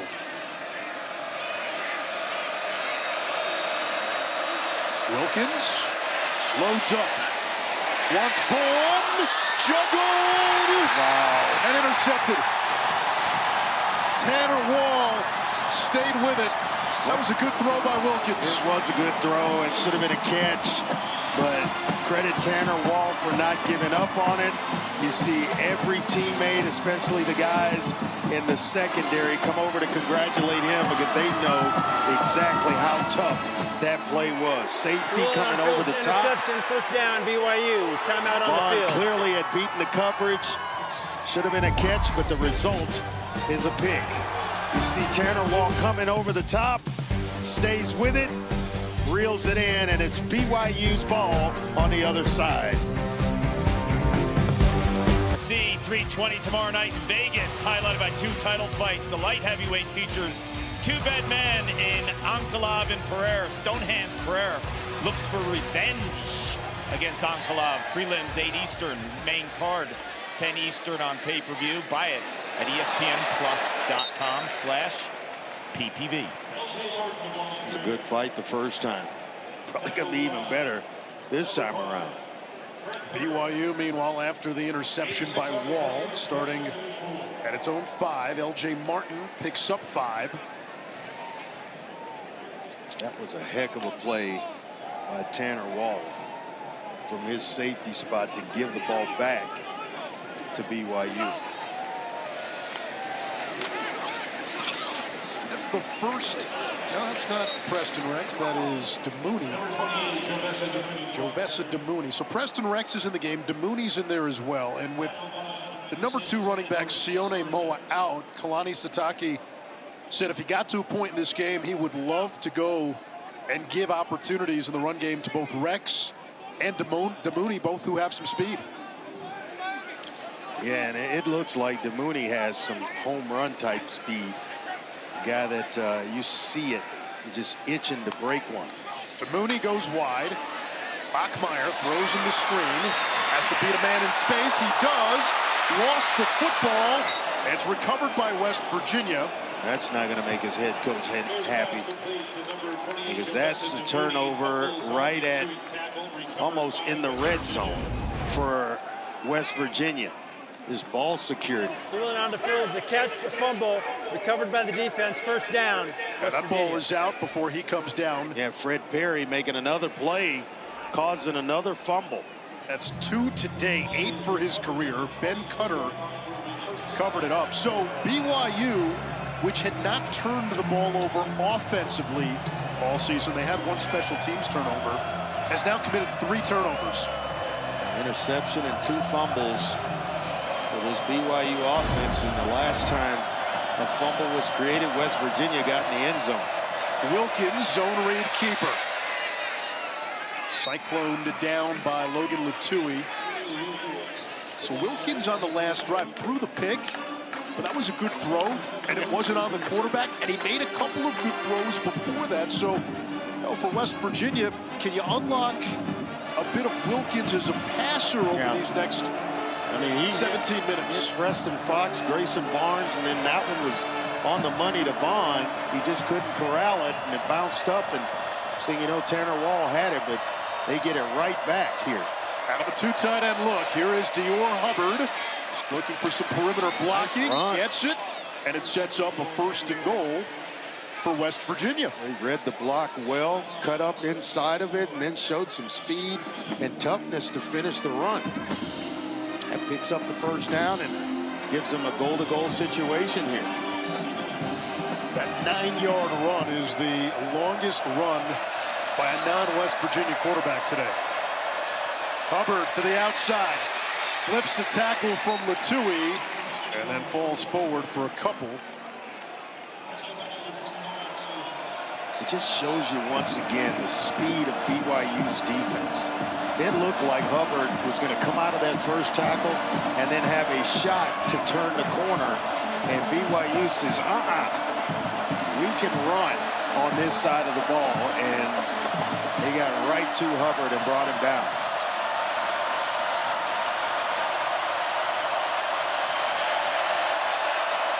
Wilkins rolls left, pump fakes, throws toward the end zone. It's knocked away. Pressure also coming from Latui. 3rd down, likely 4-down territory. Jacob Barrick was the intended receiver, the tight end, in the back of the end zone. Dangerous throw, though. There are a lot of blue jerseys to try to squeeze that into his tight end, Barrick. Here we are at 3rd down already for West Virginia, and I got to believe this is 4-down territory. West Virginia subbed, so BYU bringing in an armada of substitutes.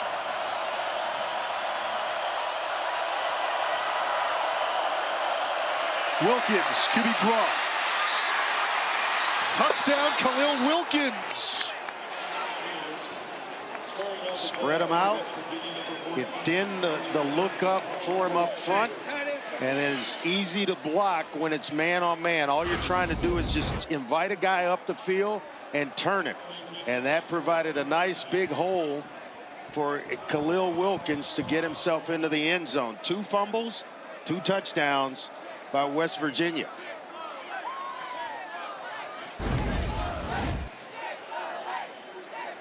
Officials timeout for an injury to an official. We've got an official down. Got caught up in all that blocking that was right in the middle of the formation. Checking him out. Seems to be okay. It's the headline judge, Rick Smith.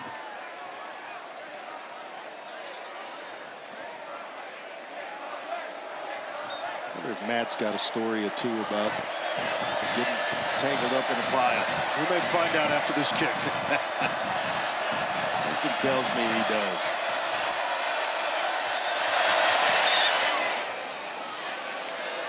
Matt, do they just shoot you up and put you back in there?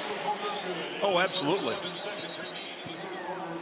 Yeah, you don't get much sympathy either. It's suck it up and rub some dirt on it and let's go. What's the worst injury you've had covering a game? You know, I got through pretty much unscathed, but I'll tell you one thing that was always dangerous, and I think this is what happened to the official here, is after an extra point where I would turn to give the good signal to the press box side, and then I'd punch out, usually for a TV timeout, have guys walk by and jogging off the field and just smack into my knuckles, and that always hurt. But the other thing they do is these players are usually taller than I am, and they would brush by very quickly, and as I would turn around, they would brush by with their shoulder pads, and they were much bigger back in the day, and it would like rub right by the side of your face and sometimes in your eyebrow, and it would just leave like a burn. And it doesn't sound like much, but boy, those could sting. Yeah, I bet a pair of shoulder pads back in the day could give you a nice little cut too. Yes, it could. I'm sure that was purely unintentional, Matt. Oh, absolutely. Hagan from his own end zone to the 25. This week's college football rankings brought to you by Capital One. Tell you what, Oregon with the win in Penn State last week and the play of Dante Moore. I know, Andre, you were telling us you think Dante Moore might be the guy right now. Yeah. He is one of the best I've seen this year and in past years. And my goodness, he is a football player, passer, runner, winner, all of it rolled into one.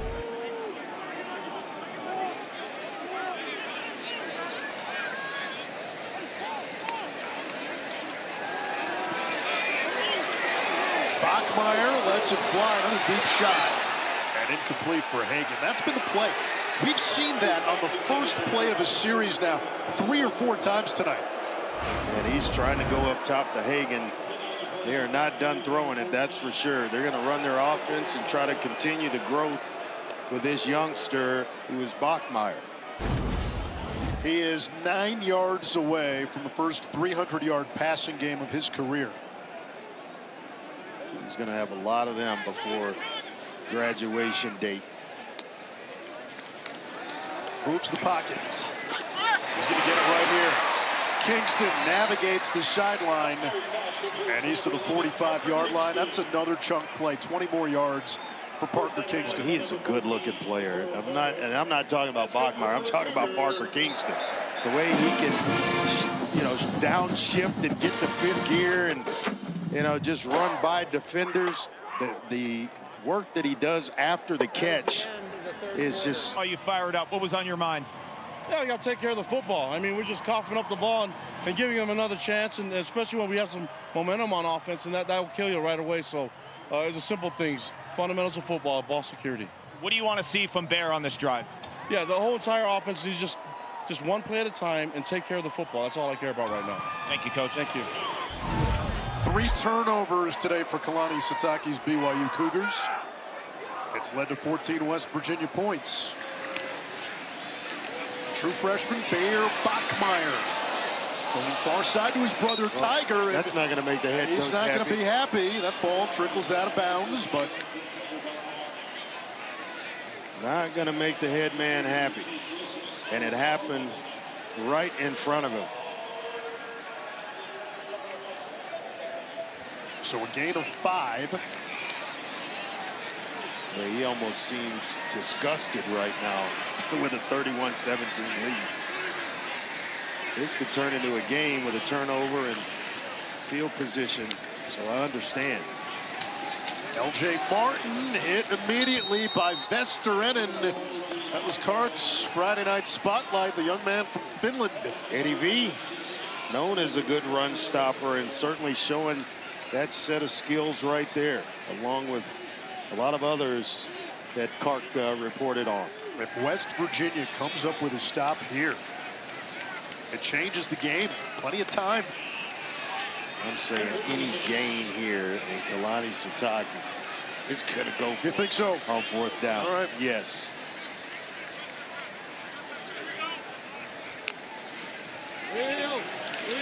Bachmeier has a wide open man. Another chunk play. Chase Roberts picks up 21 more. 160 yards on 4 catches tonight. Well, he plays small than the 6'4" frame that he had. What do you mean by that? Because tall receivers seem to get gangly and long. He has quick, sudden burst, and when he catches it, he is immediately into top speed, which, you know, it's a big-time compliment. When you're 6'4" and you can play like you're 5'11", that is a huge advantage. He played at the same high school, American Fork, where Puka Nacua played. Play action. Flag down. This could be coming back. And Bachmeier finally gives in. If I'm Bachmeier, I find somewhere to land softly is the minute I saw that flag come out. Protect yourself. It's coming back. You know it's holding. Holding. Offense number 75. 10-yard penalty. Still first down. Big Andrew Gentry, the Michigan transfer. And I mean big. 6'8", 315.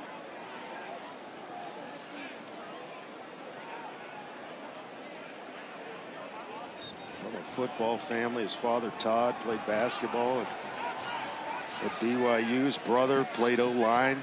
Brother JT played O-line here at BYU.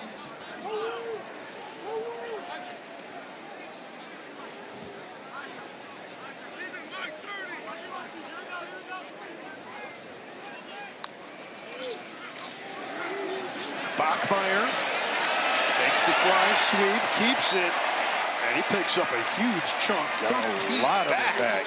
2nd and 7 from 1st and 20. Well, that was impressive. But what has he done that hasn't been impressive tonight? Throwing dimes to Kingston, Hagan, Roberts. The 10th play of 10 or more yards for this BYU offense.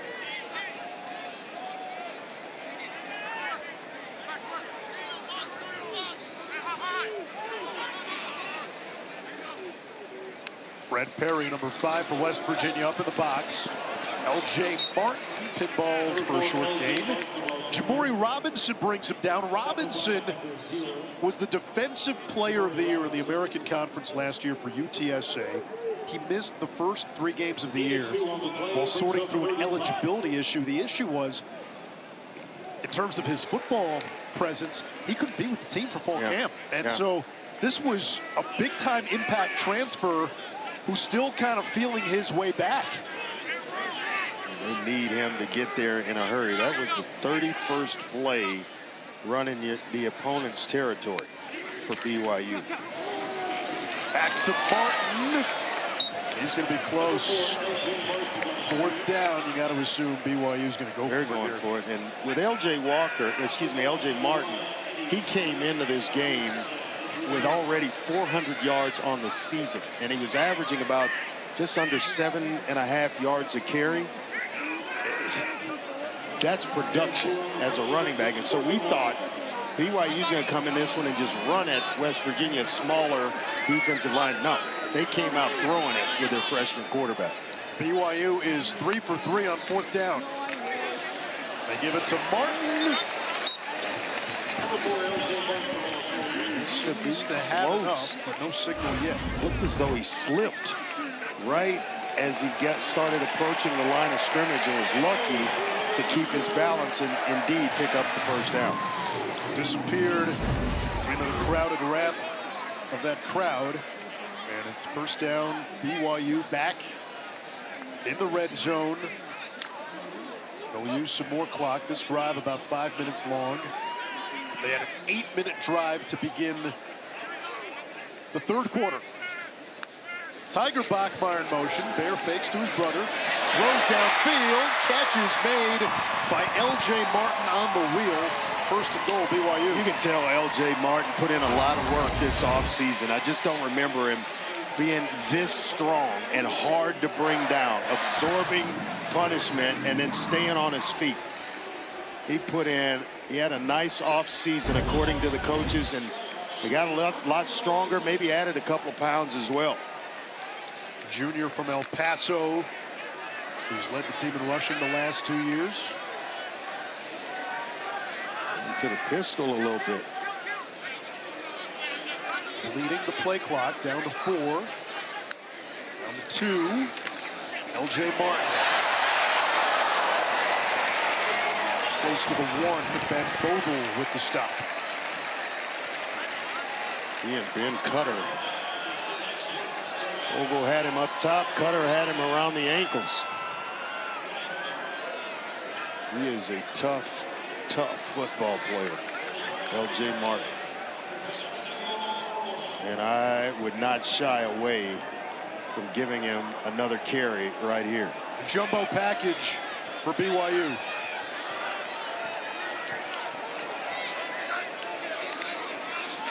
Martin punches it in.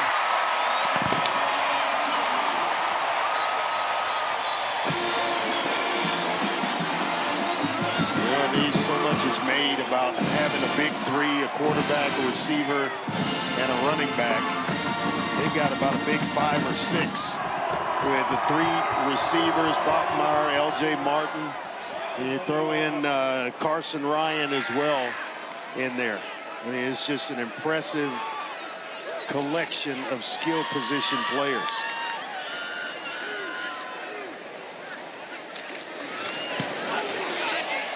Farron's PAT is good.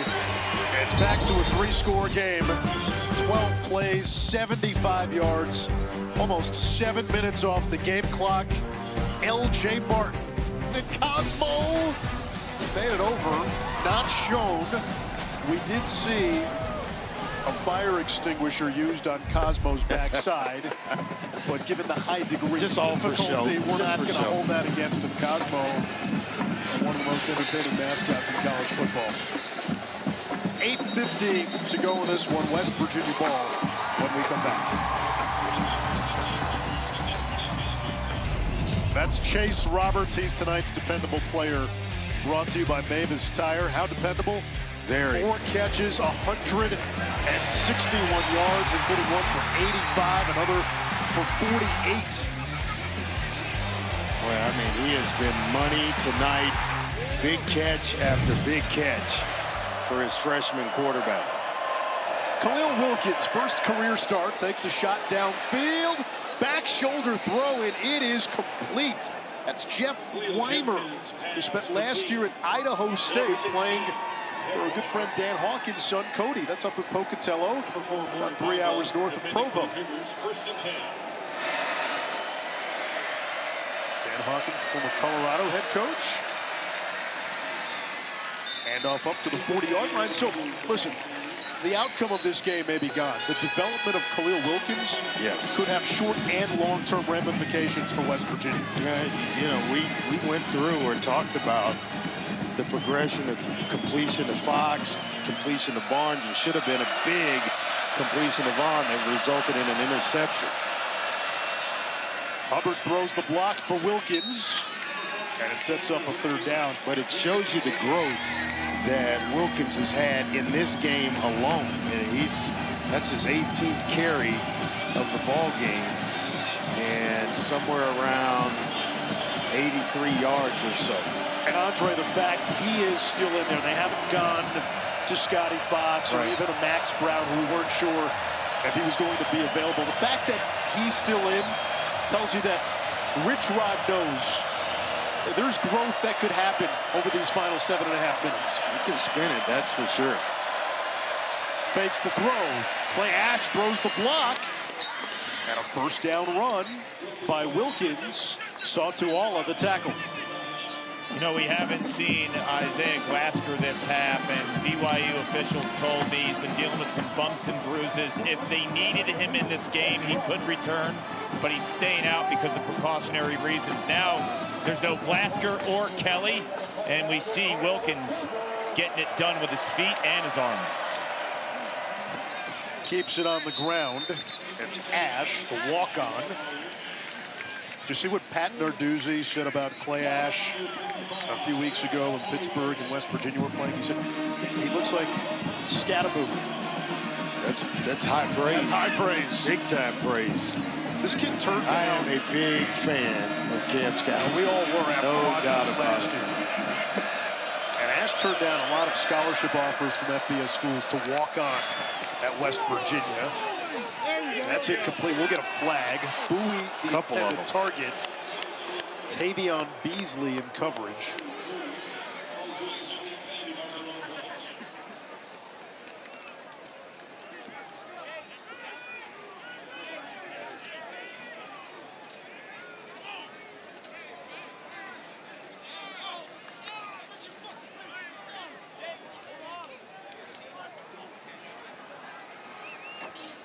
Pass interference, defense, 15-yard penalty and an automatic 1st down.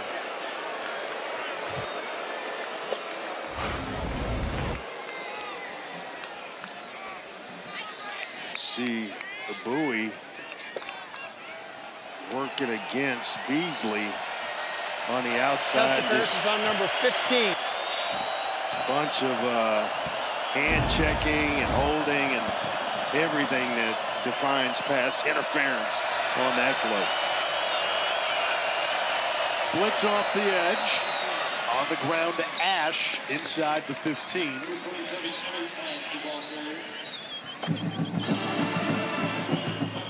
Started the game against Kansas and a decent ball game. Officials timeout for an injury to an offensive player.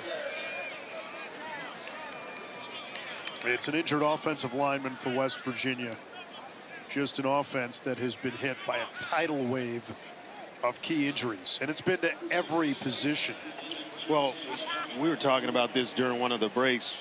A-Rod, their offensive coordinator, the offense coordinator for BYU, said that, hey, we wanted to basically make people feel us.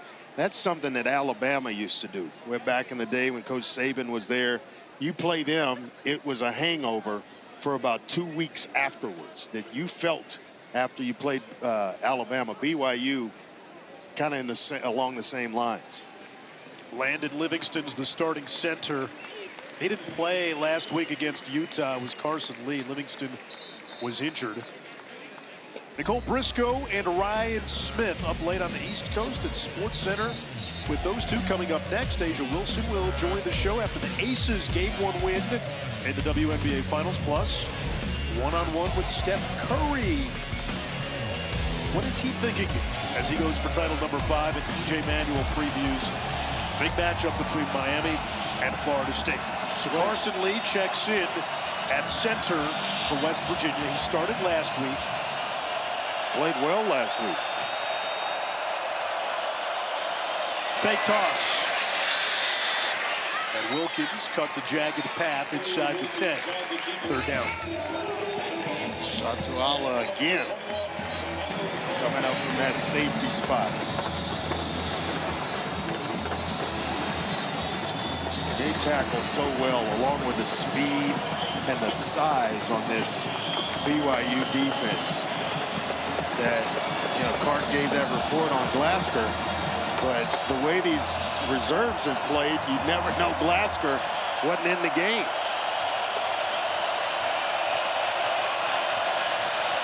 On third down, Wilkins pulls and gets turf monster. Tried to change direction. Yeah, it's going to be a late hit on the quarterback. Yep, somebody hit him late, and maybe trying to go over the top of him. They made contact with Wilkins. It's going to be a first down for West Virginia. After the play, personal foul, late hit, defense number 57. Half a distance to the goal and an automatic first down. I'll tell you, there's two people who don't like that. Kalani Sitake. Yeah. And then maybe a bunch of other people in Nevada right now. It's a little bit late coming in. Tanavasa. Those big interior defensive linemen, and actually he's their nose tackle. Gives West Virginia a fresh set of downs and a goal-to-goal situation here. Looking to score their third touchdown of the ball game. Low snap. Not much for Dior Hubbard. Wilkins has carried 21 times, 83 yards. He's thrown for 81 through the air with 2 picks. He has rushed for a touchdown. Dior Hubbard, 16 carries, 32 yards. Second and goal.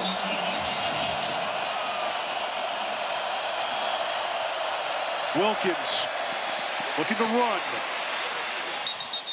And takes a hit out of bounds at the 4-yard line. That's Sautuala. We've called his name quite a bit.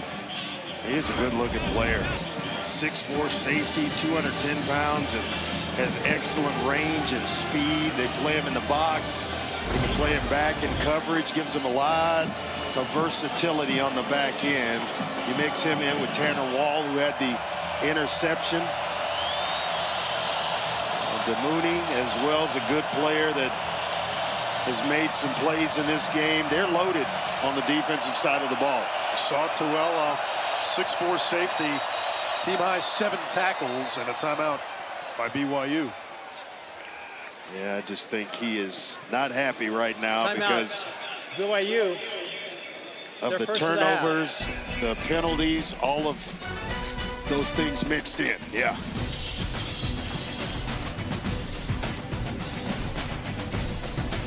Has an emerging one. We've seen that tonight at Bear Brockmeyer. Bunch of good football teams on that graphic as well. Third and goal, West Virginia. Hubbard goes in motion. Wilkins keeps and stops shy of the goal line. Fourth down, a yard to go. Stanford Steve is watching. Tell you what, Wilkins did not shy away from contact. He was trying to propel himself into the end zone and was going to go through whoever he had to go through in a blue jersey to get there. He just came up a little bit short, and wouldn't surprise me at all if Wilkins didn't keep it again here. He's been their best option to run the football. Maybe a little push here would help him out. He backs into the gun. Fourth down, high snap, flag down. The give was to Edwards. Looked like maybe a false start. You got the big old lineman saying that, hey, Landon Livingston back in the game, pointing at BYU.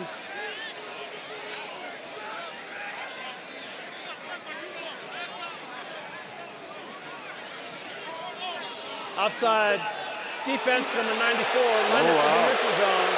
Half a distance to the goal. Replay, fourth down. Anisi Purcell, the converted D-end. Can they get it any closer? Oh, they just did. What's half the distance? About 3 inches, maybe? Something like that. Yeah, you see the helmet on the other side of the football, clearly in the neutral zone. The nose of the ball almost touching. A couple of whiskers away from the goal line. West Virginia tried to tush-push earlier. This time, they back into the gun. And a timeout. It's by BYU. Yeah, I wanted to get a look at it, and He is upset, Coach Satake, BYU, because of the sloppiness late. in which this game is closing for his ball club. They've got a 21-point lead, but at the start of the fourth, he expressed his frustration to Paul Carcaterra about carelessness with the football, fumbles, turnovers. And then now it's been penalties here as of late that have given new life to this West Virginia offense. 9 penalties for BYU today, only 3 for West Virginia. Mountaineers have been much better on third downs today. 7 of 15. They came in as one of the worst third down teams in the country. All right, 4th and 1, Andre. Now, what's the call if you're Rich Rodriguez? I'm running Wilkins, and the only reason I can come up with that they're in the gun in a short yardage situation is that they're going to run him. So there's no, taking it back to hand it off and allow for penetration. He is going to run the football, in my opinion. It's been the best option so far all night. And I imagine that far to go for, it's close to put the ball in the end zone, and I'd imagine he's going to have it in his hands here. 2 tight ends, both to the right.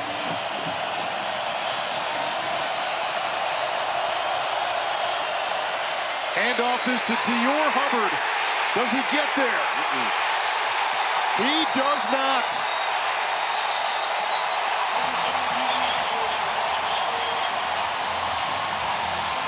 They changed it up, and maybe they should have stuck with what was working with Wilkins.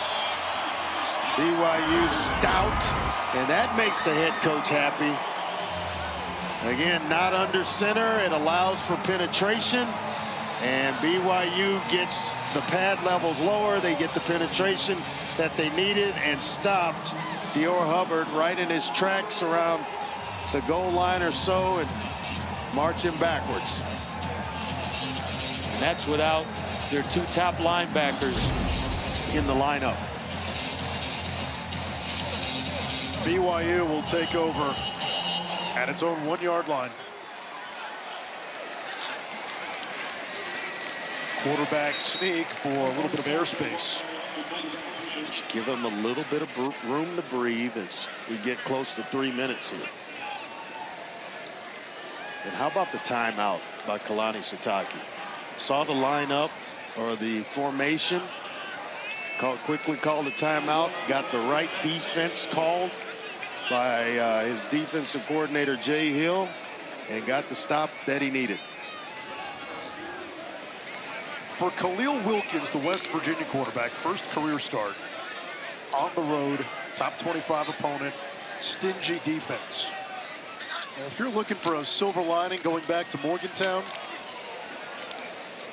you did see some growth from the redshirt freshman from quarter 1 to quarter 4. And there are times, obviously he can run the football, but the growth came in the passing game. And if some receivers just helped him out at times, holding on to the football, who knows what this score looks like, because they were going in when that Tanner Wall interception happened. That should have been a catch by Vaughn. 2-minute timeout in Provo.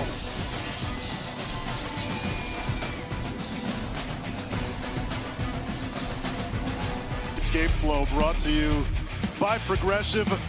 Bear Bachmeyer, best passing game of his career. Yeah, started 25, 351. Started it with a deep shot to Chase Roberts. He mixed some in with Parker Kingston as well. He's had a big game in his own right, and then he gets himself into the end zone with a touchdown run. He has had some night for a freshman. 3rd and 8, takes the snap from his own end zone, and LJ Martin crawls to the 5. Well, we get a timeout with 1:55. Timeout, West Virginia. The first of the half, 30 seconds in late. Please put the game clock at 1:57, please, 1:57. The big 3 for BYU, 3:51 through the air for Bear Bachmeyer, LJ Martin, a quiet night for him, coming in with 400 yards on the season. And then Chase Roberts, nothing quiet about his night, averaging 40 yards a catch. That's sick. So West Virginia will call a timeout, 2 left. Wonder if it were the gloves that he was talking about while he was mic'd up. Somebody asked him for the gloves. He said, hey, after the game, I need these. And some youngster's going to be awfully happy with that pair of gloves. He may want to hang on to those for a few more weeks. I'd run in and get him some new ones and then keep that pair. No doubt about it. Sam Vanderhaar to punt. Here comes West Virginia. And a fair catch is made on the other side of midfield. So 1:51 to go. Another series for this West Virginia offense.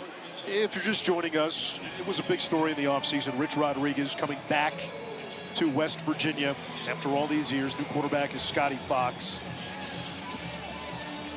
There was a great article in The Athletic this week by Stuart Mandel where he goes through the list of all the coaches who went back to a school they were previously at. Right. And not to say it can't be done by Rich Rod at West Virginia, but what was shocking was the overwhelming majority doesn't turn out well at all. There's Cam Vaughn. He's pulled down near the BYU 40. There's some examples, right? Greg Schiano, second turn at Rutgers. Mike Riley's first stint at Oregon State was short. He did a lot in his second stint.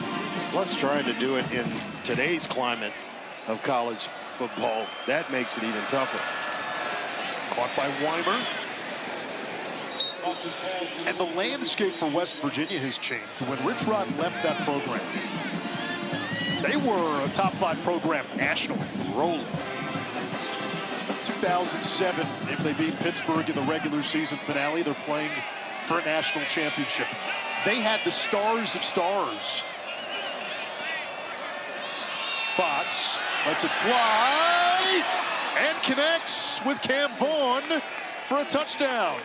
First career touchdown pass for Scotty Fox. And it's Cam Vaughn who followed Rich Rodriguez from Jacksonville State to West Virginia. Scotty Fox has shown some stuff in this game. He came in earlier when Wilkins had to go out, had a nice run, and then out through the air, showing that he can get it done there. So maybe in play for they've got a bye week. Time to get both he and Wilkins some reps, and who knows what happens going forward at that position for Coach Rich Rod.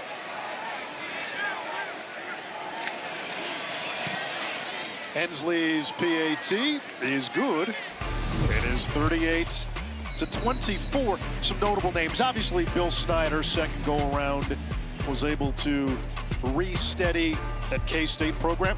Bobby Petrino, first time at Louisville, worked out really well. Second time, he had Lamar Jackson, and then things ended poorly. And there seems to be a little bit of a groundswell in Fayetteville to keep Petrino as the permanent head coach. He's the interim right now for Sam Pittman. Yeah, a lot of that circulating. We'll see how it shakes out.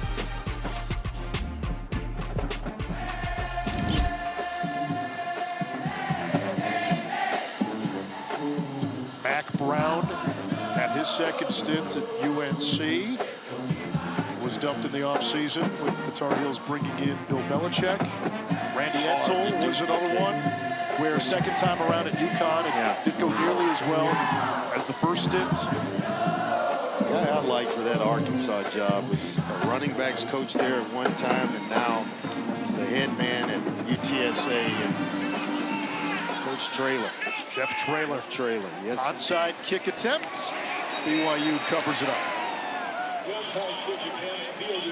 Knows the landscape there in Fayetteville, and see how the rest of the season goes.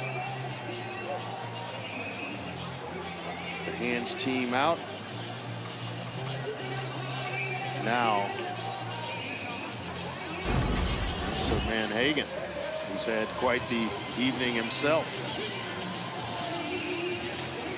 And again, to finish the point on Rich Rod back in West Virginia, when he left, the program was still in the Big East, which existed as a football conference. And West Virginia was the unquestioned power. L.J. Martin breaks loose. And taken down inside the 15 by Tarnu. He's trying to get to that average. He came in averaging 100 yards a game. That may put him right there. I'll tell you, for the folks who were ecstatic about the last West Virginia touchdown, they held their breath that L.J. Martin was going to break one on that last run. He's right about 90 yards, I was told. 10 yards away from his 4th 100-yard game of the season.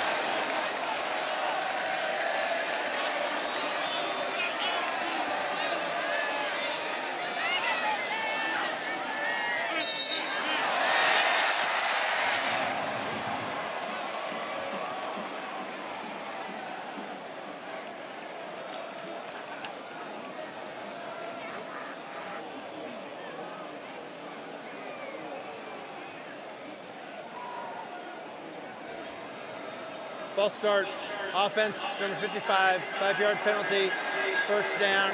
West Virginia has declined the runoff. The clock will start on the snap. Austin Leusu, a little banged up entering the game, and Rich Rod now inheriting a program that's part of the Big 12. It's been in the Big 12 for a number of years, and they had that first season with Geno Smith and Tavon Austin and had some early momentum. It's been tough sledding, especially with the travel, even tonight. Late start. But the challenge is there for one guy who was able to do it. And knows that there's work ahead, but also knows that there's plenty of support for West Virginia football, and they're going to be okay. Meanwhile, BYU 5-0 for a second straight season. They remain undefeated. One of 20 undefeated teams in the FBS.